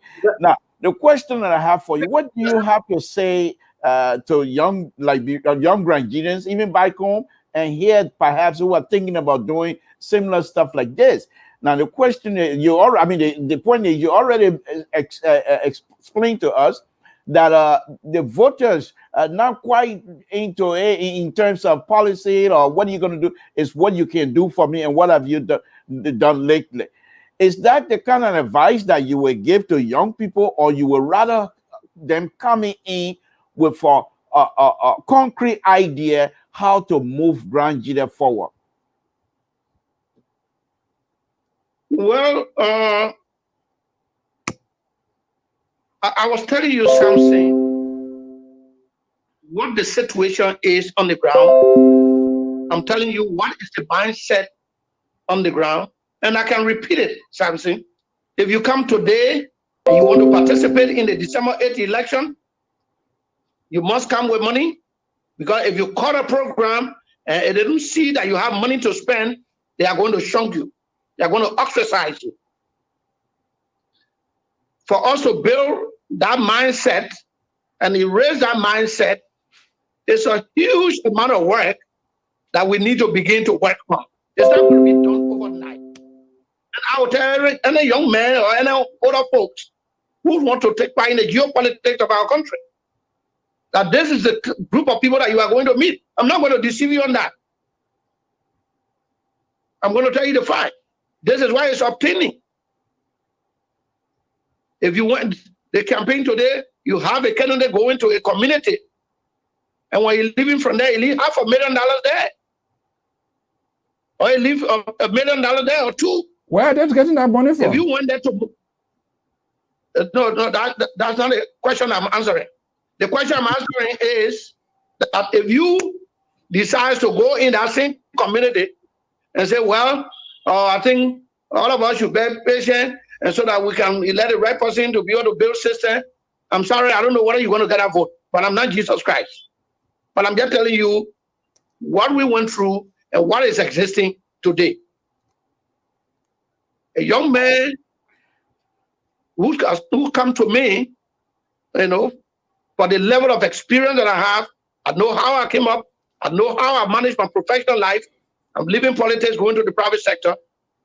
I know what to tell you, that you have to be patient. You got to go to school and get a career. You got to be able to make some sacrifice. You got to choose people in the society as your role model and get closer to be mentor. Not because you see Senator Gaye tonight riding a Jeep and you want to ride Jeep tomorrow. This year, 2020, made me 34 years working for money. And there are a lot of sacrifices. I was once upon a time a store boy down one side. So I know my origin. I know how I started life to reach to this level. I hope the young people Samson referring to, they will have the patience to listen to all of that. Wow. So Liberia, any other country, cash is heavily influenced in Liberia. How can we get out of this, Senator? I don't know whether I have that answer tonight, but we need to strengthen our institutions. We need to strengthen our our educational system. That when that system is straightened up and people go through, you will be able to have the ability to analyze. This is where we have as our shortcoming. People even jump to a conclusion before they start making analysis. So when people analyze, then you will know that why should I accept a bag of rice just to vote for the young man?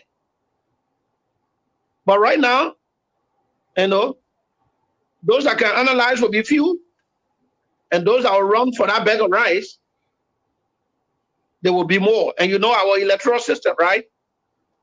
If you have 10 men that voted for you, and you got 12 Zogos vote for the other man, the man win. It has nothing to do with the quality of the people. It's numbers. So we need to build institutions. We need to strengthen our educational system. We need to put in professional institutions, build them up, equip them up, and provide sort of incentives that will encourage people to learn. Because when you have a career, it will be difficult for you to be misled. I mean, Wow. that's my thinking about that. And I know it's not going to be a quick fixing. Oh my goodness. The senatorial election. Sorry, I spoiled your night, eh? You did, Senator. Yeah, you give it to us, but it's very hard to swallow. I like and that's the truth you're telling us, and I really appreciate that. I like this sort of honest conversation because you say, I like this sort of honest conversation. These are the kind of conversation, and it helps to put on edge to also think in the right direction in the decision making, because most of these things that we brought our own, we bring alligator upon ourselves by electing people who are unable to do the job. And because these people are financially potent, it creates a lot of problem in the decision making. What do you make of this process here? And Grand Judah is no exception. We saw images coming from neighboring Cape Mount area, this trucking exercise here. Do you think the Election Commission has the capacity to conduct free, fair election? We're seeing the tension is mounting from even the actors, ordinary Liberian, talking about bloodshed because they won't sit and allow these sort of things. How troubled are you, Senator Gaye, if you hear all of these things here? Have you guys called in the Election Commission to explain herself? Last time, 2017, the Supreme Court of the Republic of Liberia mandated the Election Commission to have this voter roll bleached, to have it clean. Have they done that? Have you guys called in? Is the committee on elections or whatever, are they going ahead to see, or they don't have the fund to execute free and fair election? Alphonso, the previous leadership of the Election Commission, they made a budget of 24 million for the December 8th, the coming senatorial election. 24 million. That budget was debated, 24 million. That budget was debated with the Minister of Finance. And it came to 17 million. That was the Kokoya administration. And the include in that budget was a complete cleanup of that voter roll, registration of eligible voters, people that just turned 18, and people that may have changed, residency. That is, you don't reside in Grand Judah anymore, and now you are in Bapolu. Therefore, you need a new registration card that will qualify you to vote in Bapolu. The new administration came in, and when we go look, they have reduced the budget from 17 million to 13 So and when quiz, they said, well, yeah, we'll reduce the budget because we are going to streamline some things. And one of the things will be that instead of having a station voter registration, we will use what we call the mobile system. And this mobile system has not been tested. So this is something that is ongoing and that is bringing all of the product. Like tonight, this station is here now in this community, and tomorrow they say they finish. By the time they're moving, the other people that did not register, they are following the people going. So on that note, I cannot, give an assurance as to whether it will be credible or not. So now the next thing is the issue of you talk about the issue of tracking voter. I know that there are candidates that strongly believe that they must win, and that if they depend on the number in their constituency, they may not get a vote that they want. So they will go and buy people. I call it buy people, because if you will give somebody charter a truck and give him food, put money in his pocket for him to travel with his travel per dime, and give him money for him to live at his residence for his family, as far as I'm concerned, you are buying. So they have they go and buy voters to carry to augment their strength.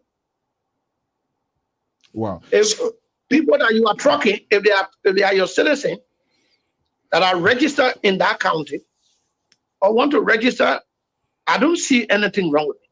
But if there are people that you are using cash to carry from different community, it means that different community want to make a decision to give Grand Guinea a senator that indeed the resident of that place do not support. It's troubling. But all in all, the institution responsible to conduct election, they need to be more aggressive. They need to be more tough. And people are speaking about it that tracking a voter is a violation. But the election commission tells you that, oh no, nobody has brought complaint to our office or to our offices. So the committee responsible has been holding all these consultations with the election commission, and all of these reservations have been expressed. I guess the latest meeting, some reports supposed to come to plenary for debate. So there we are, Alphonso. Yeah. Okay, so there's a little information here. From 24 million to 13, that's a shortfall of 7 million, and then from the 17, it drops to 13. And I heard you saying by the time we go look, it drops. So who was dropping this year with our legislative approval? The new administration. They are saying that the budget was was overstated. And so, new administration coming in, they got to make themselves, look good in the eyes of the public and the employer. And so let me ask you this question here. I know you're leaving us, and we're very sad about that, because I think with all that you have done, to be honest with you, I think Grand Guinea County is going to miss you. There's no question asked. However, now on the national government, the Minister of Finance, what do you make of it? Is that somebody, if you have your own company, running your own company, that's somebody you want to be your budget director, make sure you manage your finances?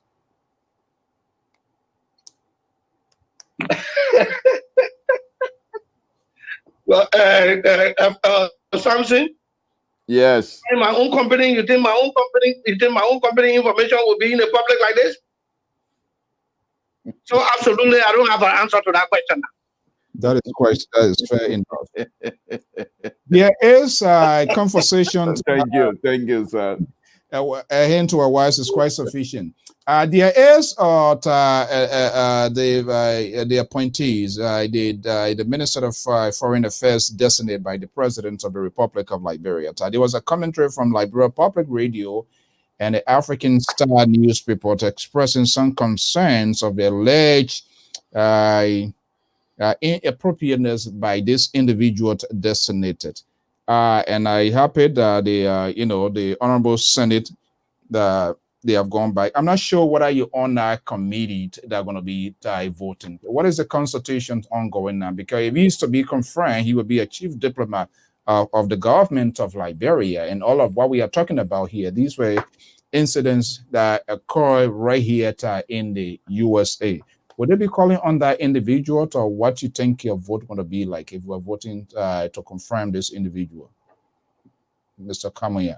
Well, yeah, I'm not on that committee. It's the Committee on Foreign Relations. I'm not a member.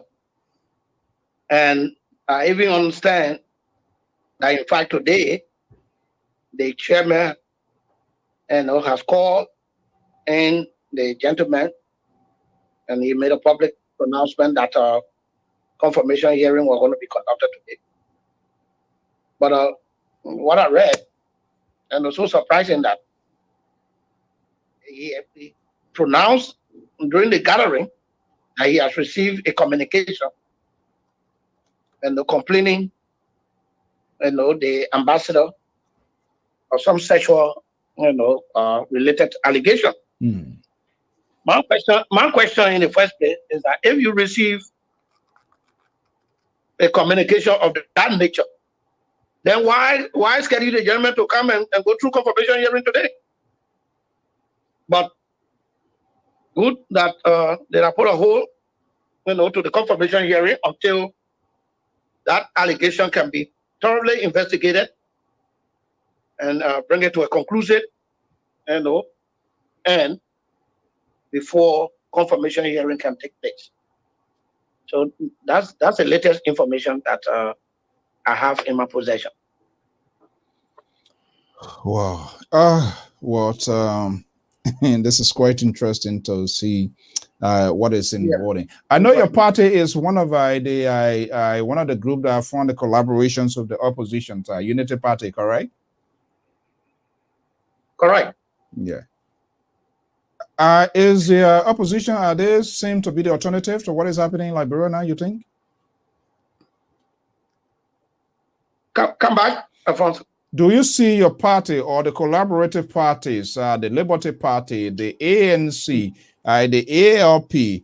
Yeah, is Tar One-Way, who will from the ANC now is going to independent. Ambassador, this guy from Unity Party too, who was ambassador, former senator of Maryland County, talked to him here, and he also made it crystal clear that he does not respect that process. So this collaboration that you guys are in is a holding. Well, the collaboration is still young, Alfonso. The collaboration is still young, and to be honest with you, no one party can win election here without, getting into some form of collaboration. No one party can win on its own. I think the best way is to form collaborations so as to reduce the number of parties. And because when the parties are so many, the voters get confused. All of the platforms are the same. And so my belief is that yes, collaboration is the way. The collaboration we are in was just being established, very young. I know other people, there will be, self-interest. Human beings, as you know, we are. In anything that want to be the first, others would like to be the first. So there will be some hurdles here and there. But if you mean well for your country, you mean well to provide good leadership, then there are some things that you will just have to overlook, and forget about satisfying your individual interest. Yes, Tar One-Way, I understand that he has left the collaboration, he has gone independent. I'm not surprised. This is something always when people have their own personal agenda, if from the beginning, everyone will say, "Oh yeah, we are committed today. We are committed today."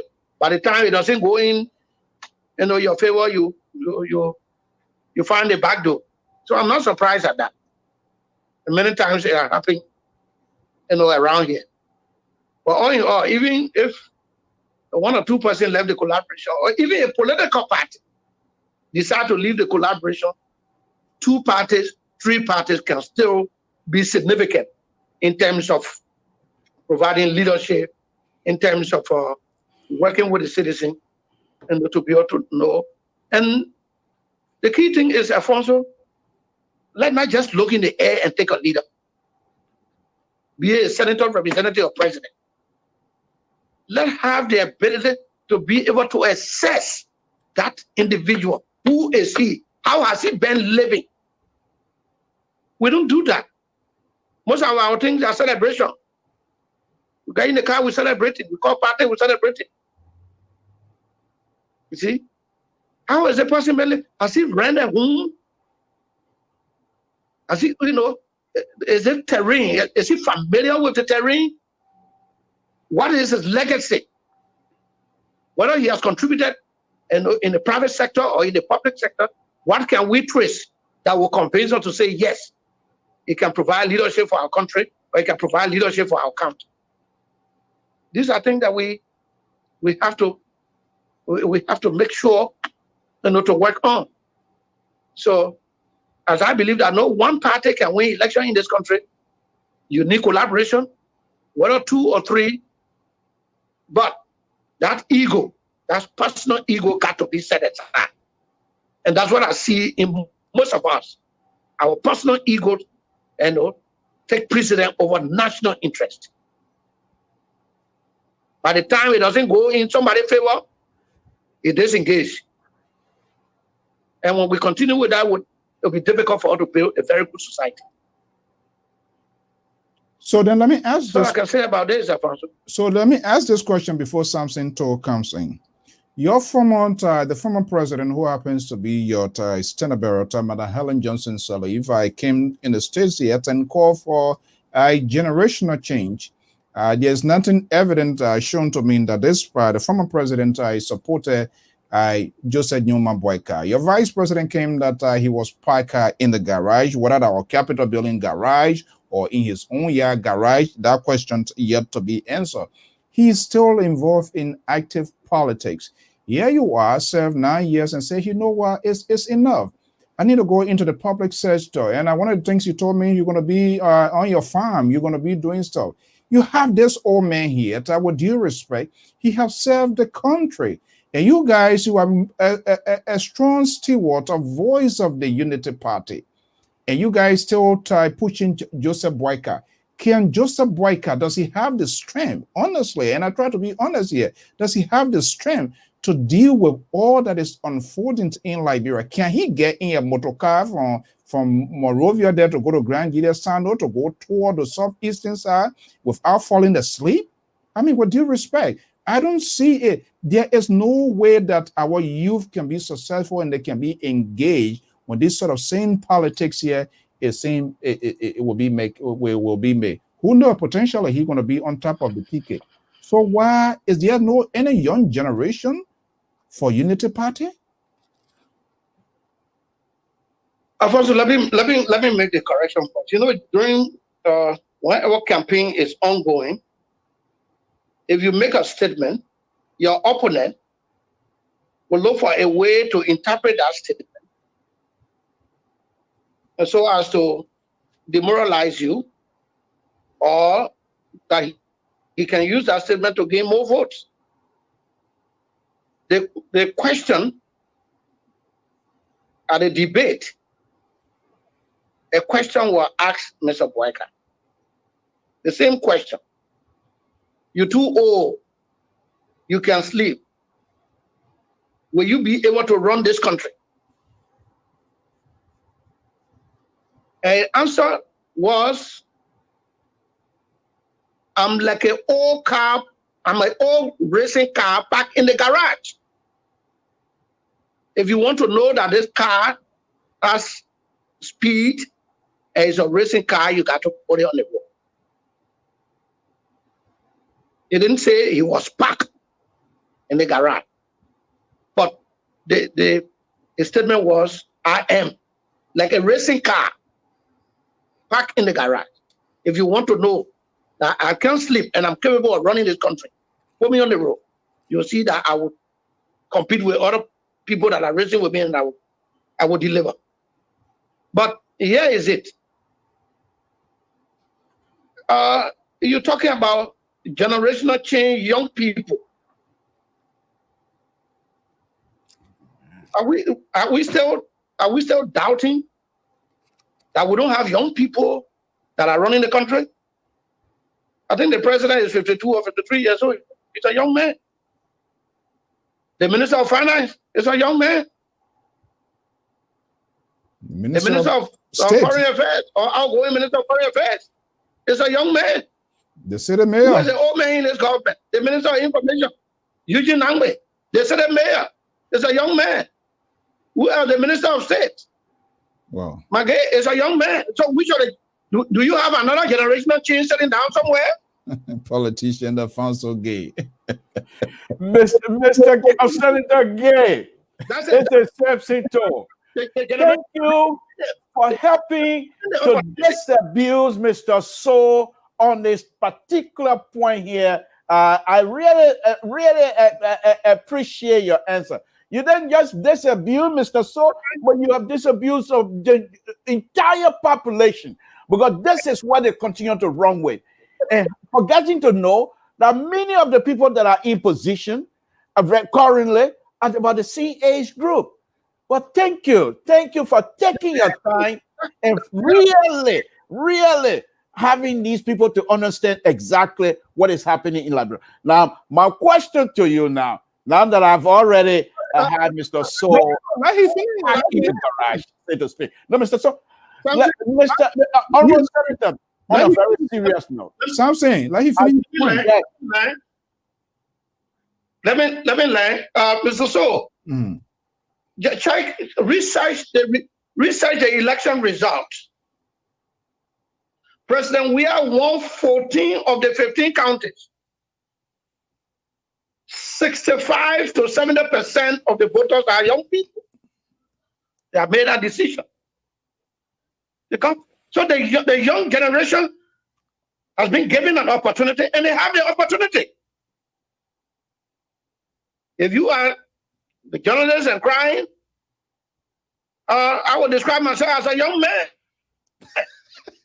I've gone the stage, I've performed. And I said, well, let me leave, let another person get on the stage. So what do we have a specific period for for another group of people that are not considered or that are members of the generational change and have not shown their faces yet? The director of passport that have been banned by the U.S. State Department is a young man. He just spoke from a hiring chamber today and calling other people names. So I think to build our country, besides the education, we need people of wisdom. Alphonso, in you and I, we come from an environment, very poor environment. Our people did not go to school, but they ran their towns, their clans, and their chiefdom successfully. It was purely wisdom. If you don't have wisdom, you would not lead. Leadership is not about, arithmetic or rather equation. Reasoning, and accommodating other people's view. Be willing to serve instead of people serving you. These are the qualities we need to look for in people so that we can select them to lead us. We try people. We put you there. We try you. If you can't work, we take you out. I'm talking about in the democratic sense. Your turn ends. We don't vote for you, they're taking you out, and we vote for somebody else. We work with that person. We got to keep doing it. Do you want to Donald Trump and Joseph Boyka to have the same age? Here you go. Alphonso Even the Joe Gaye. Biden. Oh my goodness. So This one here. You are making me something to say to what, to eat crow or drink like a sour juice here this evening. What Mr. Senator Gaye? Come on, what are you doing this to me? But let me ask the senator, please. Senator, I know, and I know you have wisdom before even coming to this position. But from listening to you this afternoon, I'm mesmerized. To be honest with you, I'm on cloud nine to have a Nigerian to come in a public forum like this. Not that we're not capable, but someone who has been serving and still come out to really explain in simple English what is happening and what exactly needs to happen in order for us to move forward. So only those that got ear will hear. You don't want to hear, that's up to you. But my question to you, sir, I know you have wisdom before coming in. Going out of this, do you think you gain more wisdom than coming in? Well, yes. You see, for every stage of your life, you learn something. From one job to the other, you learn something, and that build your knowledge, that build your wisdom. You know, right now, if I'm called that, oh, there is a land dispute, or there was a political gathering and there is a commotion, and I'm called to intervene, exactly I will know how to proceed.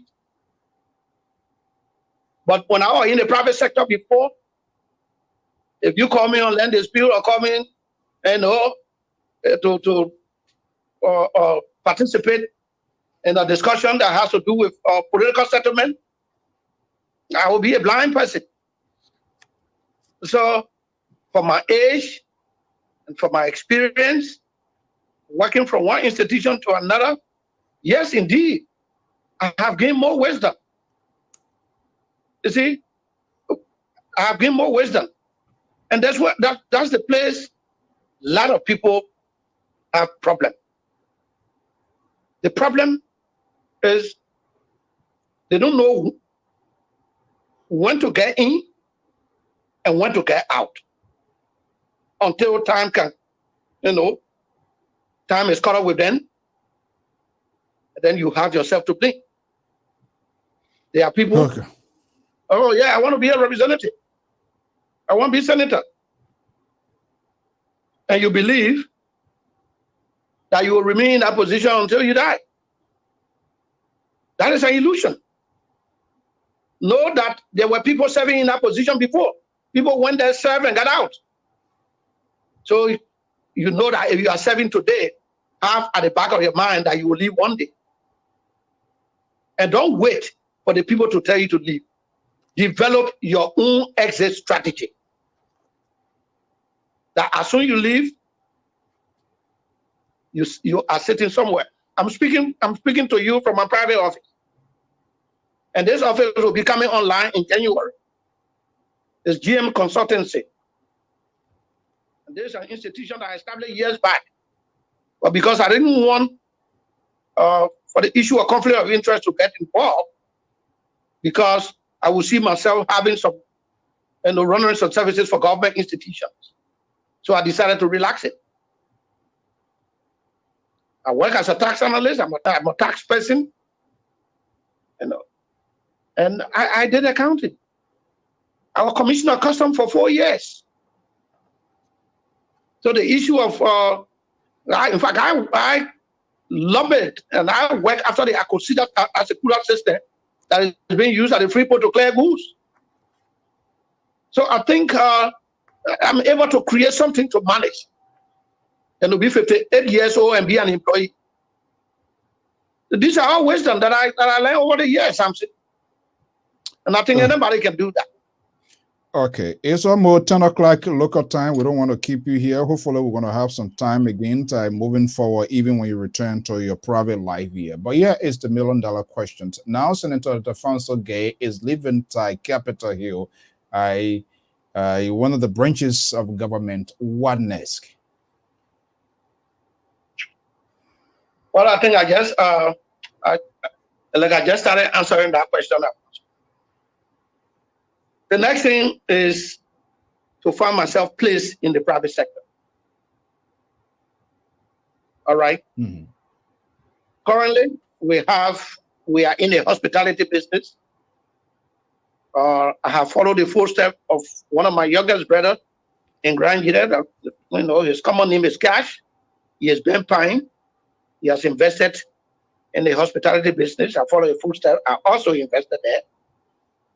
So I have a 18-bedroom, 6-apartment complex building, plus 16 villas out of 32.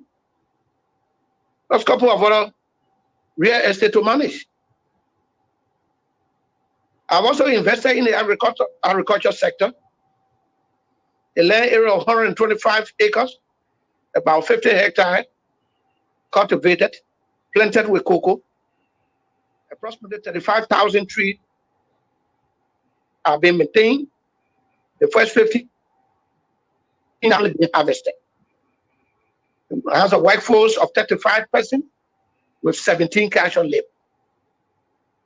GM Consultancy, they will come online, and I know, Alphonso, we want to get the first contract from you. I know sooner or later when you are coming to Liberia, you want to sell container, or you want to have your office established. We already file your taxes. We already got our office. Also, okay, yeah, but so we need to make sure that all you comply with regulatory authority, and then we have a component of IT, or custom clearing, and all of that. So these institutions, we have a lodge, recently built and dedicated. So these things can provide employment for our people, can create jobs, what I mean, and can put food on their table. And we certainly become employer in the private sector. That's the next thing I can do. And I said that as a very big advisor. If you need some knowledge from me, you come. And I gave that the little one I have. If you trust it, you'll be able to use it. If you don't trust it, you leave it. Okay. They're where I am at that point. Okay. Something do you have support? Do you have a final word before the we will support the government of the day? Mm-hmm. Well, I just want to thank the senator because again, his information here tonight, they're eye openers, to be honest with you, and that's who he is. He's always been honest. I've never heard Mr. Gaye would say anything other than what he believes and what he knows to be the facts. And I really appreciate it. We don't have many people like that serving in government or in politicians nowadays. Even here in the United States, the politicians are not trusted. But to have a politician to be blunt and tell you exactly as it is, that is a little bit freshening. And we don't have that many people anymore.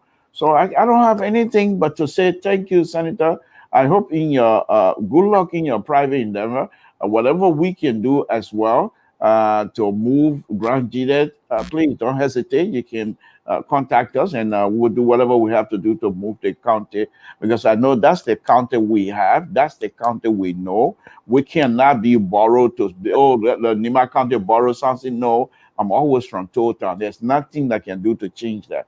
And so those of you that continue and have done wonderful job for our county, when we have these kinds of opportunity, we must be sincere with each other and say thank you. We appreciate it. Thank you very much for your service.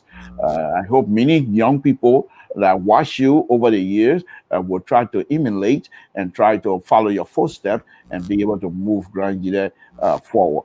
Thank you very much, and I really appreciate your time, sir. Thank you, Samson. Thank you so much.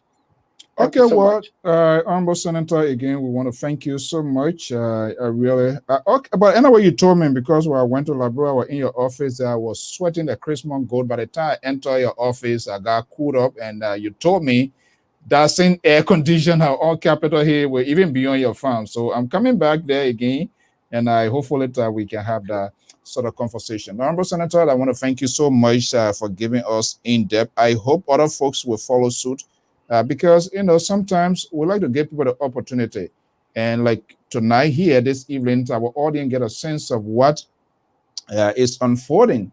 And that's the good thing about it. Information has to be proportional. If I heard something about Senator Gaye or something, I must call him and give his, so that he will give his side of a version.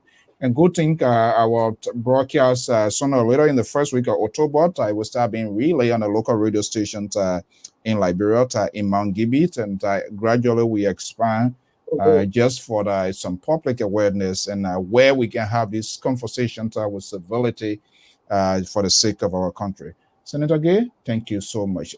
Is there any closing statement before we let you go?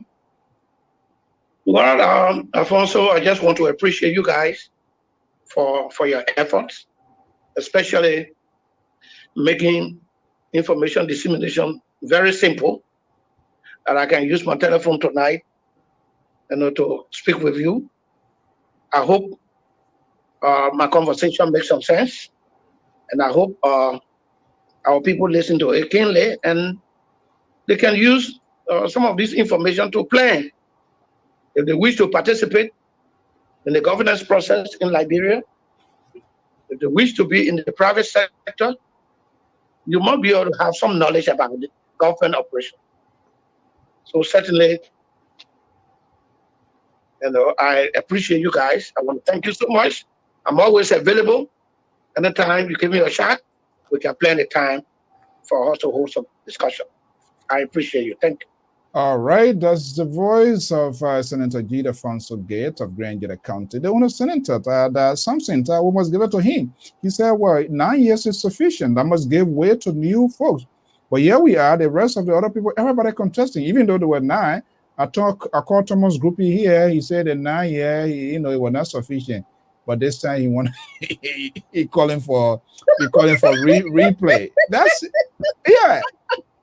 I called a man here, we were talking, and then he said, ambush him. Even though I call him, this is what we're going to be talking. He said, well, you ambush me, the 9 years is insufficient. So I want the people on Nimba. Give me a break. 9 years?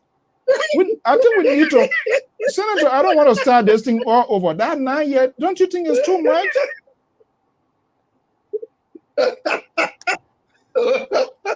Well, no, yeah. Also, the 9 years is too much and not too much. It will be, yes. What do I mean by that? Well, Alfonso, we need to put structures, we need to put institutions, we need to put systems in place. When these things are there and working, like take for instance, all right, the Minister of Finance come and say we have stopped. You have stopped, you pay for July 26th, doing a few. Where's the surplus? Oh my God. I've been giving stationary allotment for 4, 5, 6, 7 months.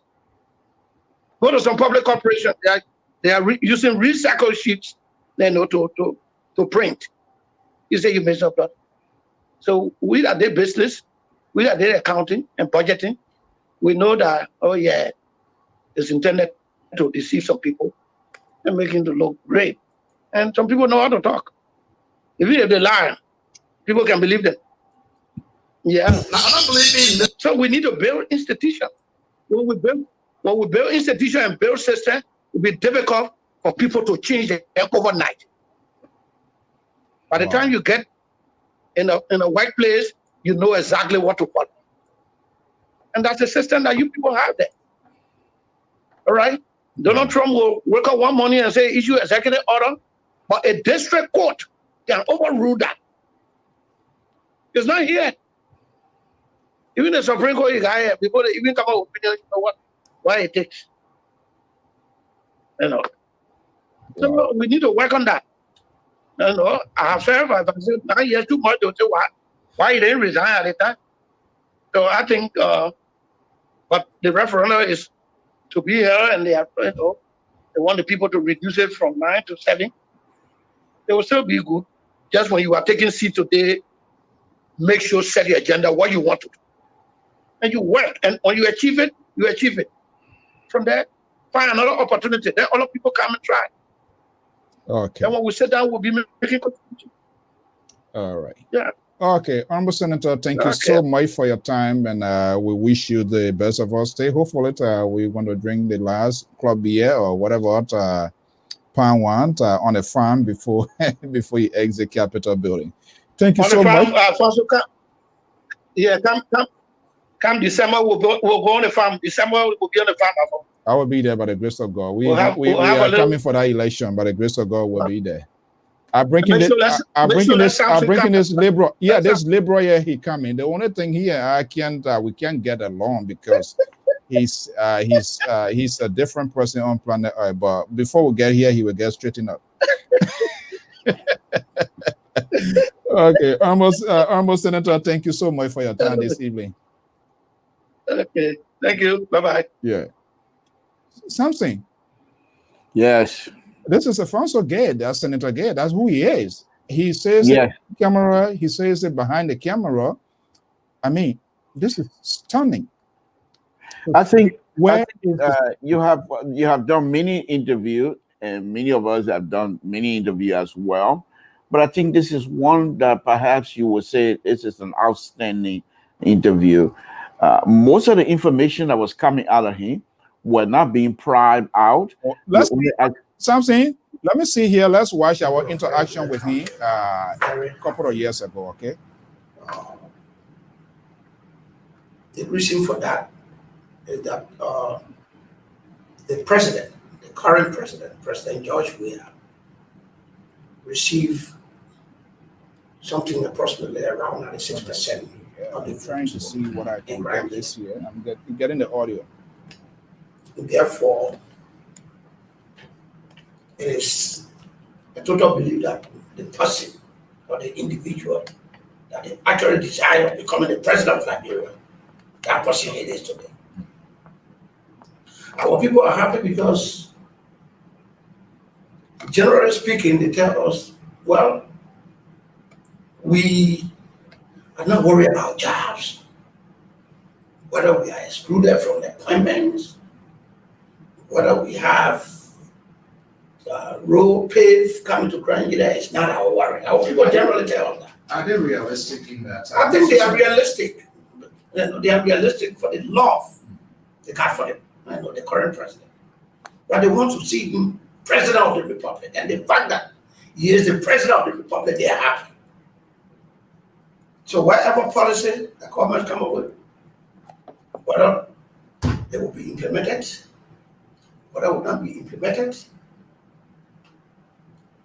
the point is the individual that we want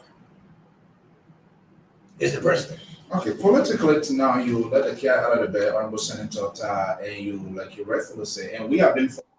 Okay, something that was a just brief excerpt of our last trip in Liberia with Senator Gaye. What is your most takeaway here this evening? Well, one of the most interesting things is for the senator to say that perhaps these people, the present government and the Ministry of Finance intend to deceive. And that's a strong word from a sitting senator to say the government tend to deceive certain people within a community. And now, if you look at what is happening, why they're saying they have surplus when they don't have the money to do many of these things. However, you look around and you find many of their candidates dividing money in the street. So it's a very confusing situation for many Liberians. Many Liberians cannot afford to go from point A to point B. But yes, to the government, and they believe the government that the government don't have the money. But look at their close friends and their cronies. They divide money in the street. And that's bad, Mr. So. And I hope that Liberia continue to be patient. Because I'm not too sure if this kinds of behavior is sustainable. I'm not too sure if the government is able to sustain this kinds of behavior. It's terrible. And one of the things also lasted, what I got from the senator is that when he said, and I'm just paraphrasing now, that people want to truck people or to truck people in to vote when they know that they do not have the voting power to stay in one position, and therefore they truck people to make up the number. And one other interesting thing he said, Mr. So, is this: that he recognized his position, that the time has come for him to exit. But he's saying there are people who want to stay in power and not recognizing that their time is over.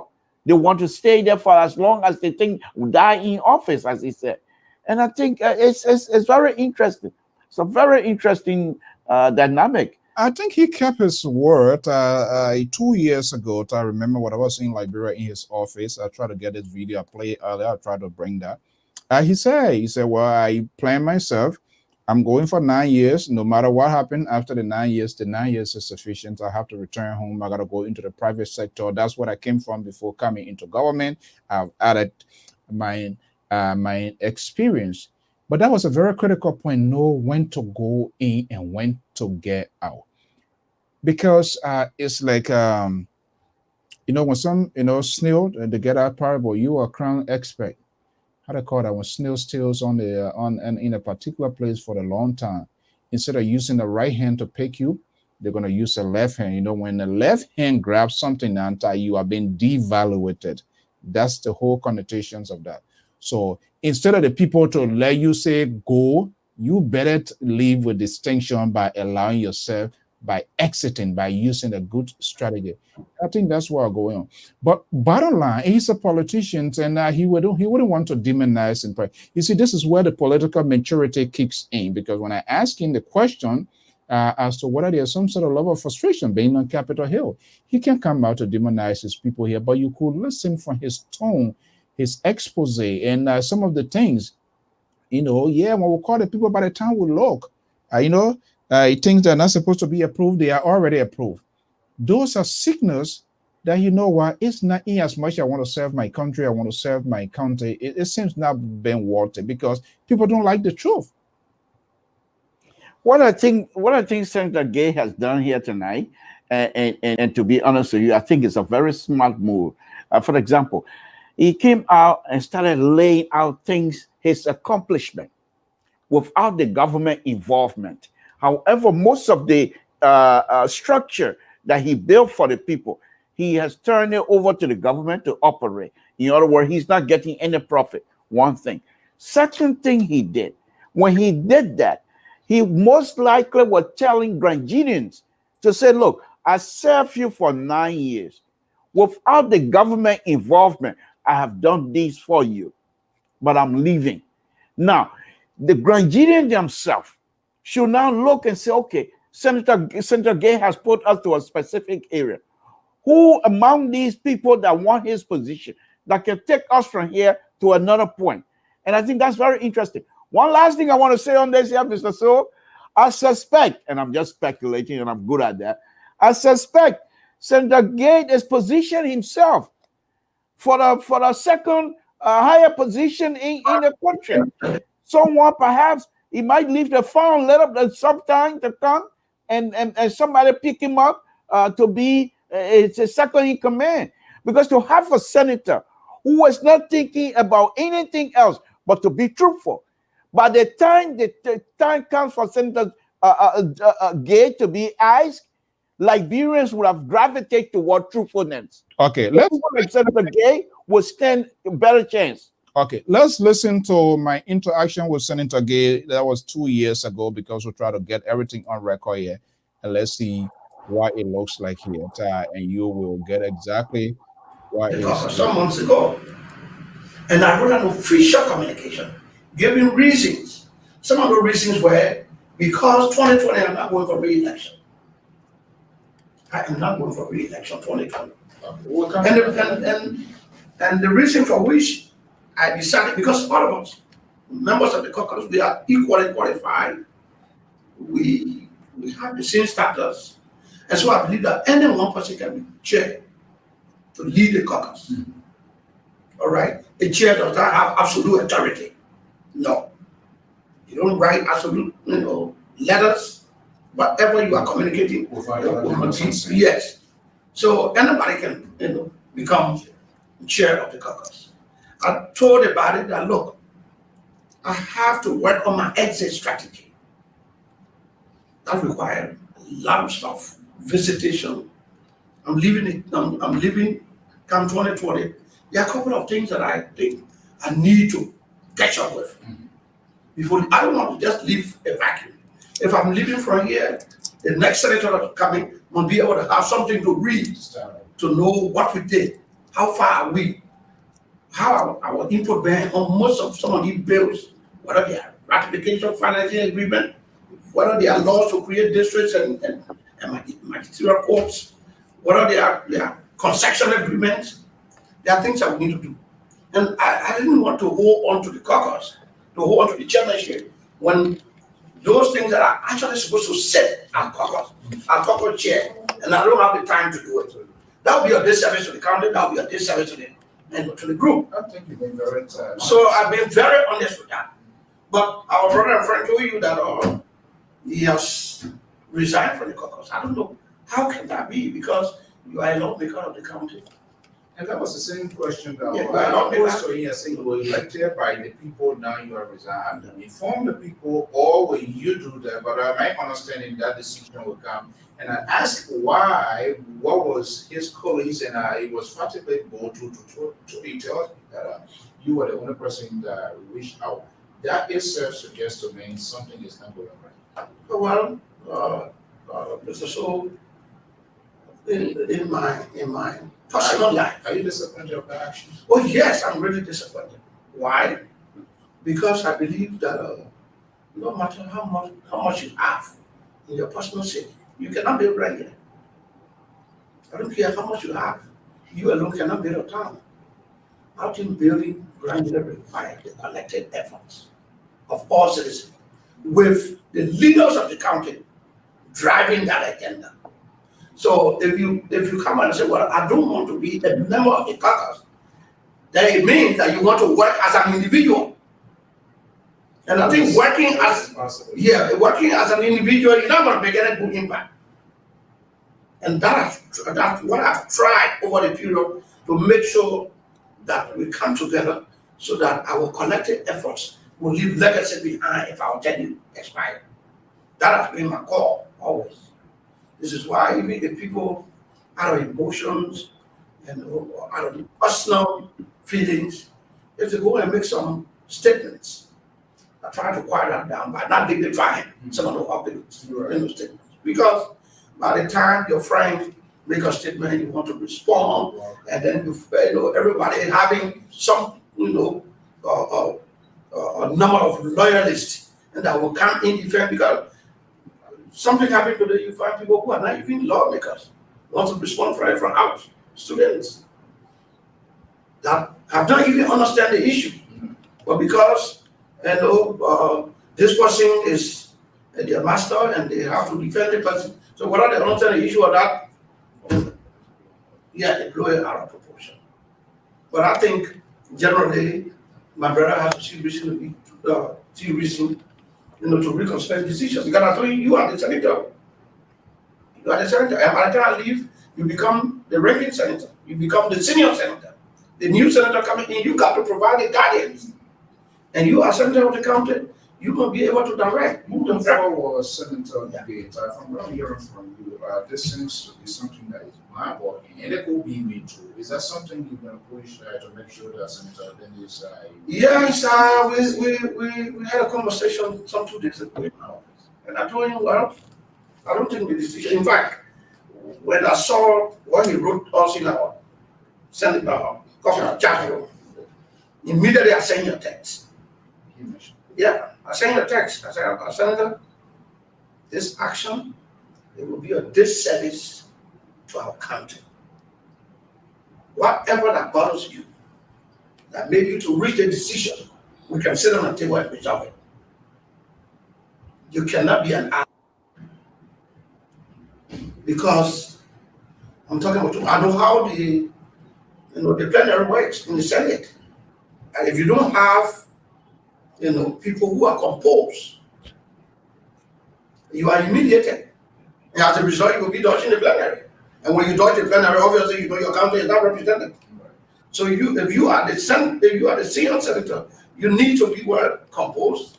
You need to get the support of your colleagues so that you sit down. If there is a bill, you look at the bill in the context of what will my county benefit? What will we benefit out of the bill before we can support it? You can't just be a mere cherished one.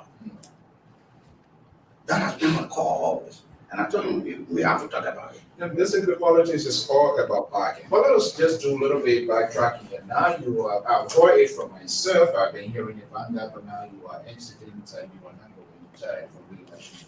What are Senator Gaye? Alphonso, the term of a senator, 9 years. I think 9 years in an office is sufficient to give way for another person to come. That's not a lot of people make such a decision. But Alphonso, that's the Alphonso Gaye. That's the surprising thing about Alphonso Gaye. Alphonso, in 2005, attending a resignation at USAID, the American Embassy, that I want to go into politics to serve my people. That was a lucrative job. That was a job that I had up to retirement, as long as you are honest and dedicated. And you from the US, when you work in the US government system, honesty, number one. Once you are honest and you are committed to your job, you have a job for life. But that was something I felt I had reached my peak at that institution. So I thought to gain an experience and go into politics. So I made a decision to come. Do you think that have paid off well? Yes, it has paid off. You know the reason why? If you want to do a survey among the 30 senators and you ask for ranks, I guess some people are going to tell you that Senator Alphonso Gaye is one of the ranking senators I've managed because of my contribution to the floor. I came here with a career, Alphonso. I came here with very good experience. I worked in and out of Liberia. So I trust my ability. Also, I went back to the universities and taught people who are prominent people in this country today. So my legacy is visible. Not a lot of people do that. So what should we specifically remember of Senator Alphonso Gaye in 2020?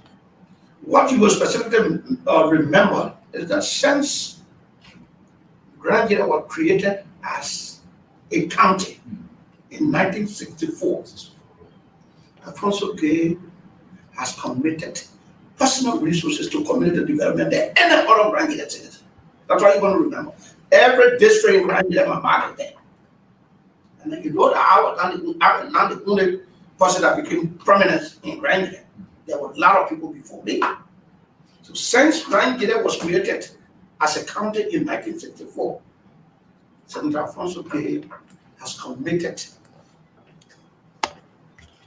more amount of resources for a personal. We work for an American institution, like you rightfully said. Let us adapt the little system and see whether it is applicable. Now, you will be living 2020.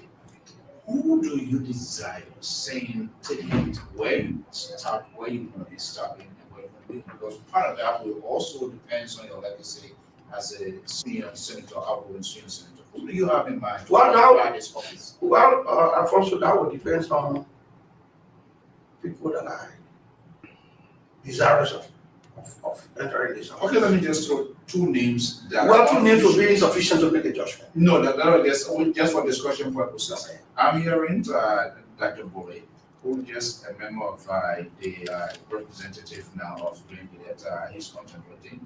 I'm hearing Representative Zopeno, Wolanyanu, and the list goes on and on and on. I've never been spoken with you as a guy who will be leaving and say, hey, I need your support. Well, Mr. Young paid a courtesy call on me. He did not come to ask for support. He wanted to confirm whether indeed what he was hearing, whether it's true. I told him yes, it's true. Well, let's say, he said, well, he has an interest which means he needs to support. No, that's not what he said. He asked him, what do I expect? I want to go into the race. What do I expect? And based on my experience, I told him, because first I went into the election in 2005 and I failed. Then I went 2011 and won. And I'm serving as senator now up to 8 years.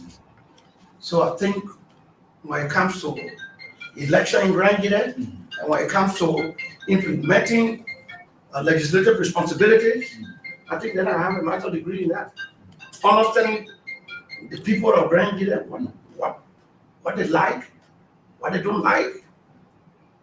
Then I think I have a very good experience that I can tell somebody, this is how the picture looks like. It is you that will look at that picture and how to transform it to work in your favor.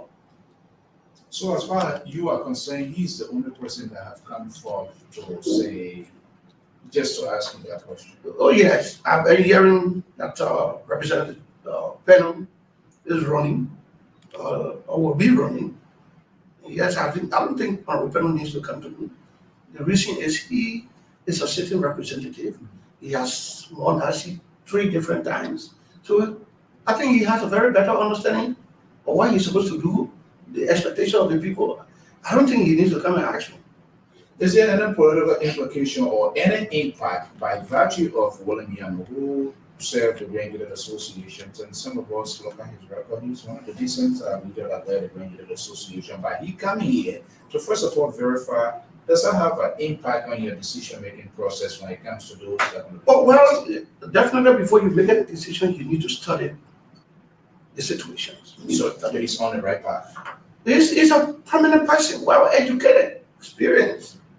I mean, those are people you look for in to occupy position of trust. Same as Honorable Penum. He has. It seems to me you are desiring he's willing to sit behind his legs. Well, no, I don't want for that impression to be given. I don't want that impression to be given because in political election, people look at the timing. Some people believe that it's too early now to make a declaration.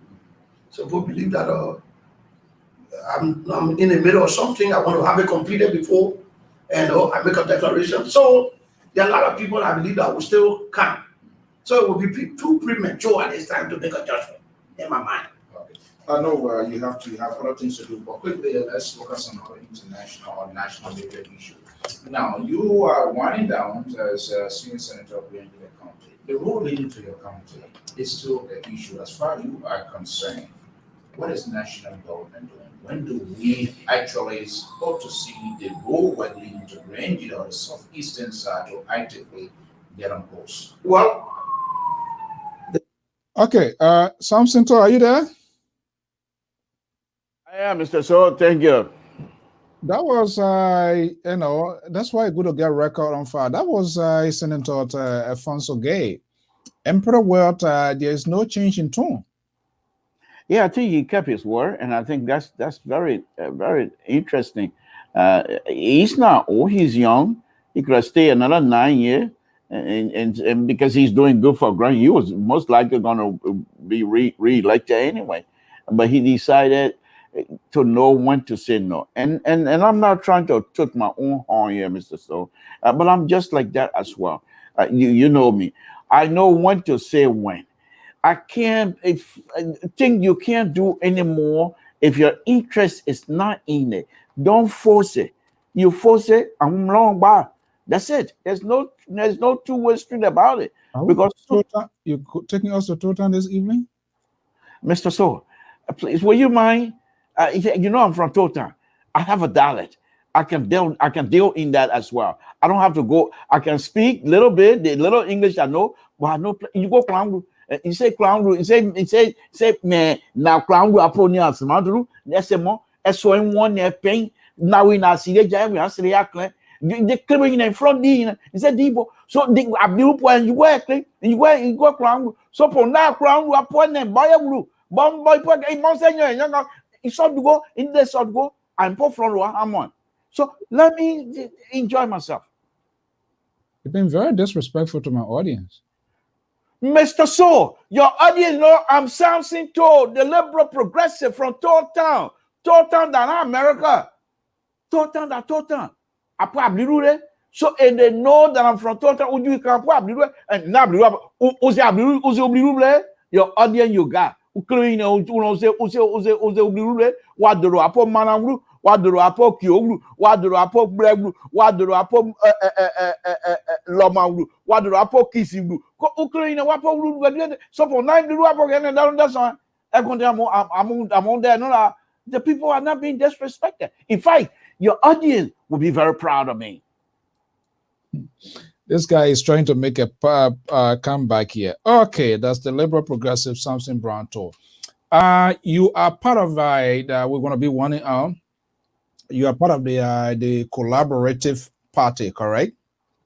Liberty Party. Yeah. Well, you're ashamed of your association. Mr. So, the senator came out here and lay it out. I thought you would have been smart enough to let be. But you're going to bring it back again. The senator told you clearly, not only disabuse you, but he decided to educate you. Now you're going to come back after going to class? You're going to come back with some more elementary questions? What kind of conservative idea is this?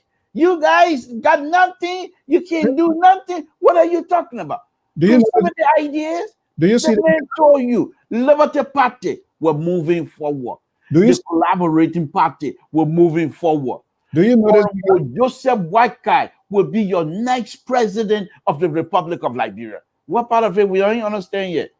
Do you see this guy? The guy that showing his certificate or whatever? Yeah. That's the young Liberia. You asked question about young Liberia before, and that's exactly what they say.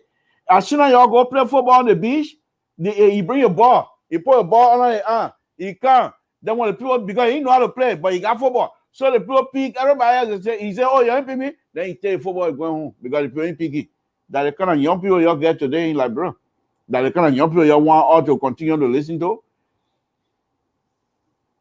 The man, he was supposed to be a group, in a group setting, to be serious.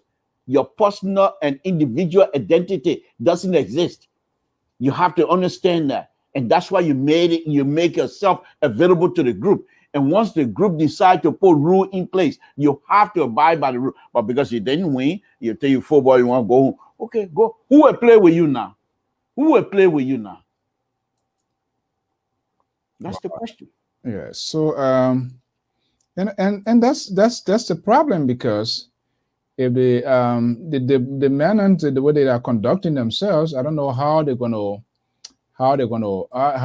even keep how they're gonna keep themselves to give hope to the generations. That's scary, because, and I've said this, I think you're gonna get me right on this one here. From day one, I do not believe in the oppositions, their talking point, and the manner in which they are conducting themselves, their language, their tone is very rough for the Liberian people. It doesn't give hope. It's all about themselves. Now, the ruling establishment can easily capitalize on it. These are the people who are posing to be alternative to us. See what they are doing now.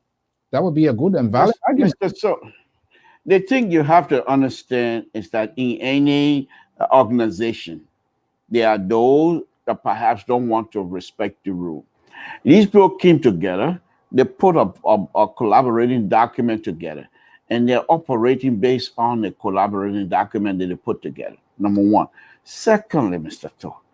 So, please, whatever you do, give us little latitude. I keep calling for little latitude from you, conservative. Why? Because, Mr. So, you have... Hold on. We've been friendly here. You are trying to get over it. No. At this point, you forget friend. We're done. We're not friends anymore. Bring it on. Go ahead. Ask your question. You remember what happened to you last night?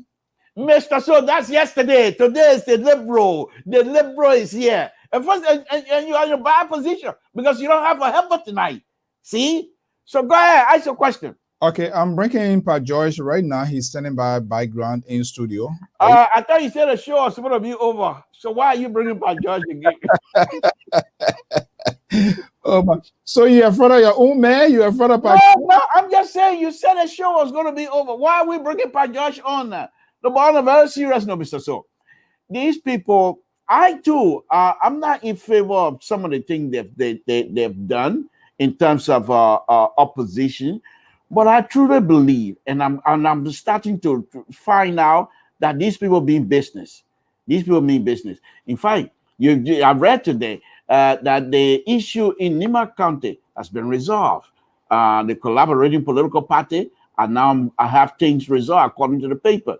Now, if that's true, how can it be resolved when Tar Womba, who was defeated, is now? They say take your ball and go. That's what I told the young man. Don't worry about that. I said things being resolved. They say ANC and they collaborate. They already come together. The main one stay, let him go. We're not gonna. They're not all that. Ain't no person that can play. You know what the people say? Good player don't fight for Jesse. Good player. You know, see good player getting on the field. And we used to play in Coconut Plantation. When you come in, you're a good player. You sit down. They say, oh yeah, something coming there. I want something. They're fighting over you. Good player don't fight for Jesse. We know these things. So if you're anchored, people like that, you know how to call down the football fee? Abu. Kabu, somebody, oh, the man, too Abu, man. He too Abu for everything. You don't even passing the ball, you want to take it from you. That be Abu. You can't be. This is a team player. That's what we're looking for to move like Bureau 4. And yes, on a very serious note, this man pictures that you show, he's very young. Very young. And he should be able to walk behind these people and gain the experience so that when your time comes tomorrow, your proper time comes tomorrow, exactly, you'll be able to be effective. That's what I agree with. I don't usually agree with you on point because your points are always ridiculous. But this one, I agree with you because he's supposed to follow the system. Now, to try a system, it doesn't work in his favor and he's walking off the system. How can he come back to the same people tomorrow to appeal to them? All right, the Liberal Progressive of the Liberal Public Radio. What's your final word tonight? Well, I want to thank you very much for the opportunity, and I just want to tell your audience, and also tell my audience, I'm supposed to come on here tonight, but I won't be able to tonight. I will be back on Wednesday. But I want to thank you for the opportunity. I want to thank Senator Gaye. Wonderful job. Thank you very much.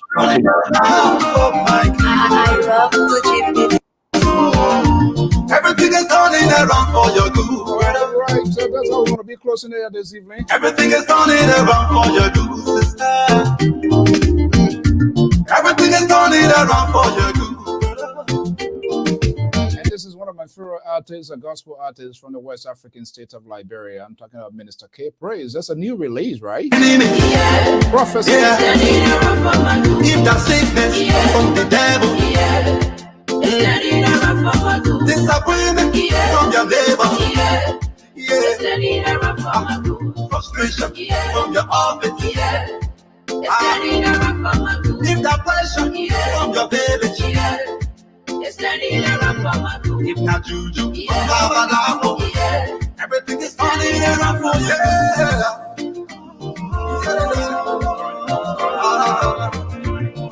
The sickness was meant to kill you. There's a new release out of Minister K Praise. Just go on YouTube and subscribe. Believe me or not, it's live on YouTube. Just subscribe. In the search engine, type K Praise, and you're going to see this. This one is called Prophecy. Turning around today, everything is turning around for your good. If that trouble from your enemy, if that sickness from the devil. Disappointment from your neighbor. Frustration from your office. If that pressure from your village. If not juju from Babalao. Everything is turning around for your good. There is time and season. And if you want to be heard here on Liberia Public Radio, just send us your piece. And very shortly, I'm going to be hosting here to see what his career leading in the musical industry. That's Minister K Praise in the West African state of Liberia.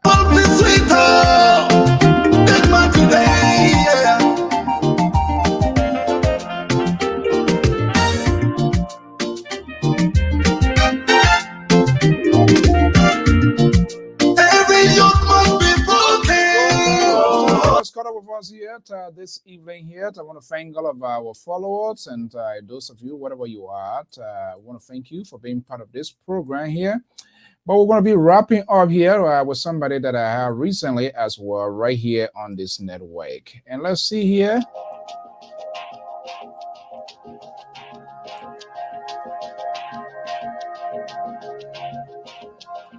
I'm taking you down to she's currently in Ghana, and that's Minister Bibi Rai.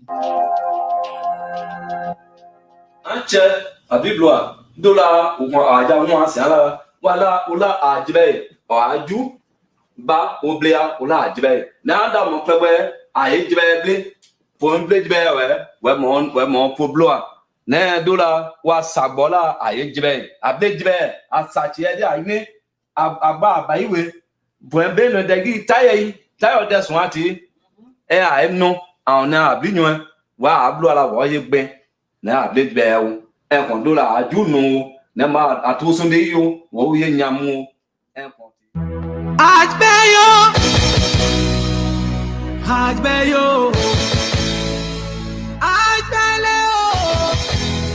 Sianle Ajbeyo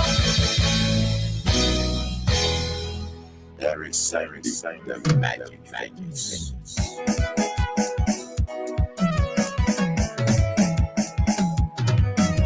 Ajbeyo Adieguyo Koyo Ajbeyo Joya ni emuo Ajbeyo Adieguyo Koyo Ajbeyo Joya ni emuo Ajbeyo Adieguyo Koyo Ajbeyo Joya ni emuo Ajbeyo Adieguyo Koyo Ajbeyo Joya ni emuo Ajbeyo Ade abaile o Yo sala de loyale Ade abaile o Abamure jiro Mo ba ti jaye omo obra ti jiro O wa emu o Mo di be monsu This is Minister Bibi Rice, currently in Ghana vacationing. She was on this program yesterday, and that was amazing. Let's law.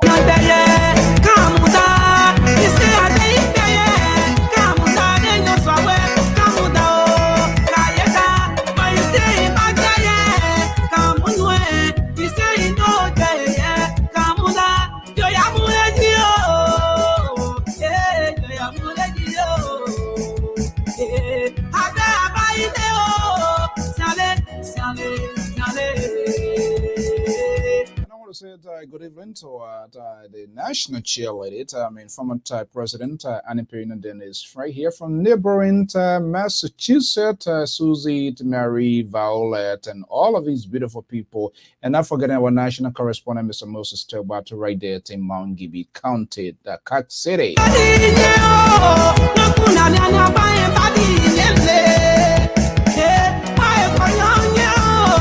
And of course, our national president of the district is chilling with us, Mr. Dennis. And of course, Mr. Jackson, right here in Bay State. I'm taking you on a ride to Grand Jita Counter here this evening. You know, they used to say, cram people are doing how this I don't hear it at all.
was Minister BB Wright. Yet, concluding us here this evening. I want to thank all of my viewers and listeners. Benita, good evening from the Phoenix, Arizona. And there you go, Minister K. Praise, Roland Dennis, and all of you, Lady T from the Garden City, Mr. Albert Payne, Abraham, all of you here for taking your time, to Deborah Jemint, and of course, Richard Hammond. These are our valuable Francisca.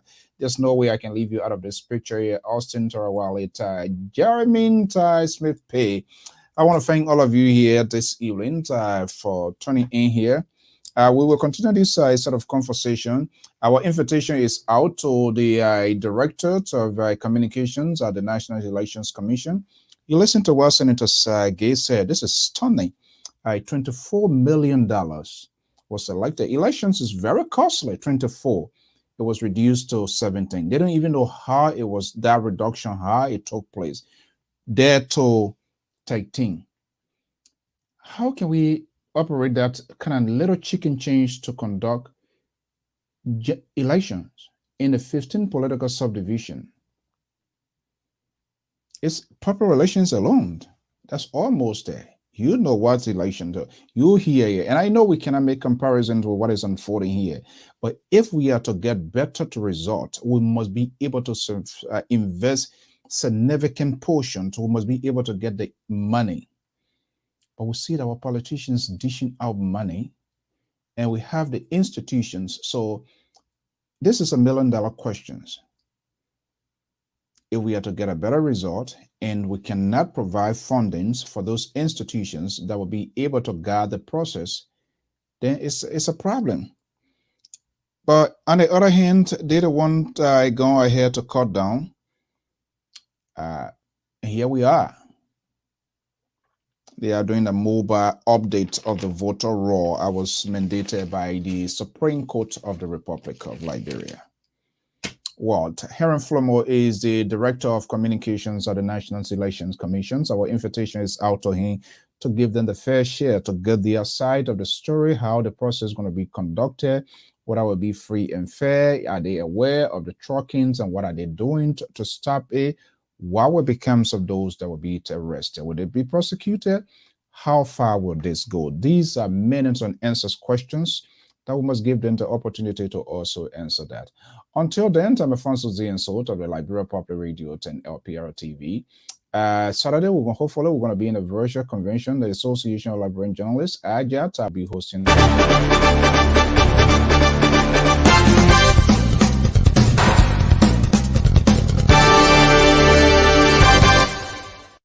You've worked for months to bring your or your client's event to life, but unfortunately, the world had another plan. In reality, the only thing you lost is the venue. We take your vision for hosting a virtual conference and bring it to life online. No matter how complex your agenda is, we produce a smooth, engaging experience. Call the Liberia Public Radio today and schedule your event. Our number is 682-433-8802. If you prefer to submit your request via email, please send the request to liberiapublicradio2012@gmail.com. Our staff are standing by waiting for your phone call. All right, folks, that's it. We want to thank you so much for being here. And time has cut off with us here. We're going to be back here. Tomorrow is Tuesday. And of course, Bishop Natayat going to be here. That's our closing.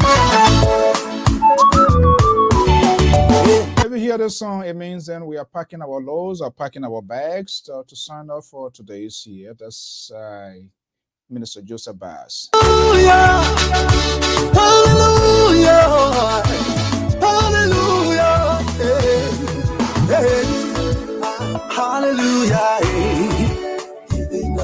Giving, hallelujah, hey. Giving the highest praise, hallelujah, hey. Giving the highest praise, hallelujah, hey.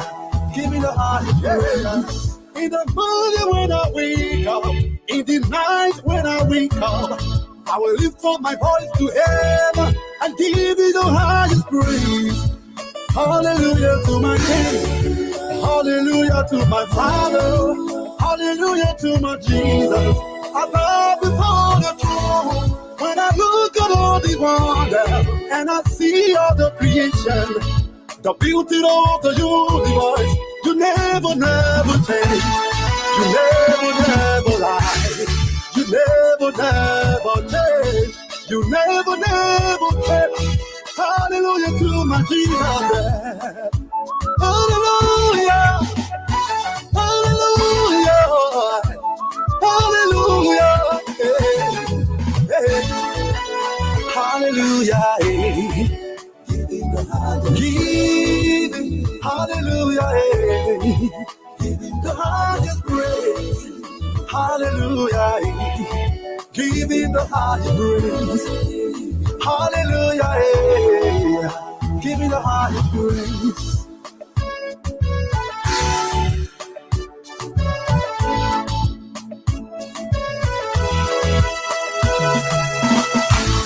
Hey, come let's pray, Jehovah. Come let's worship Jehovah. He deserves the praise. Come let's praise Him.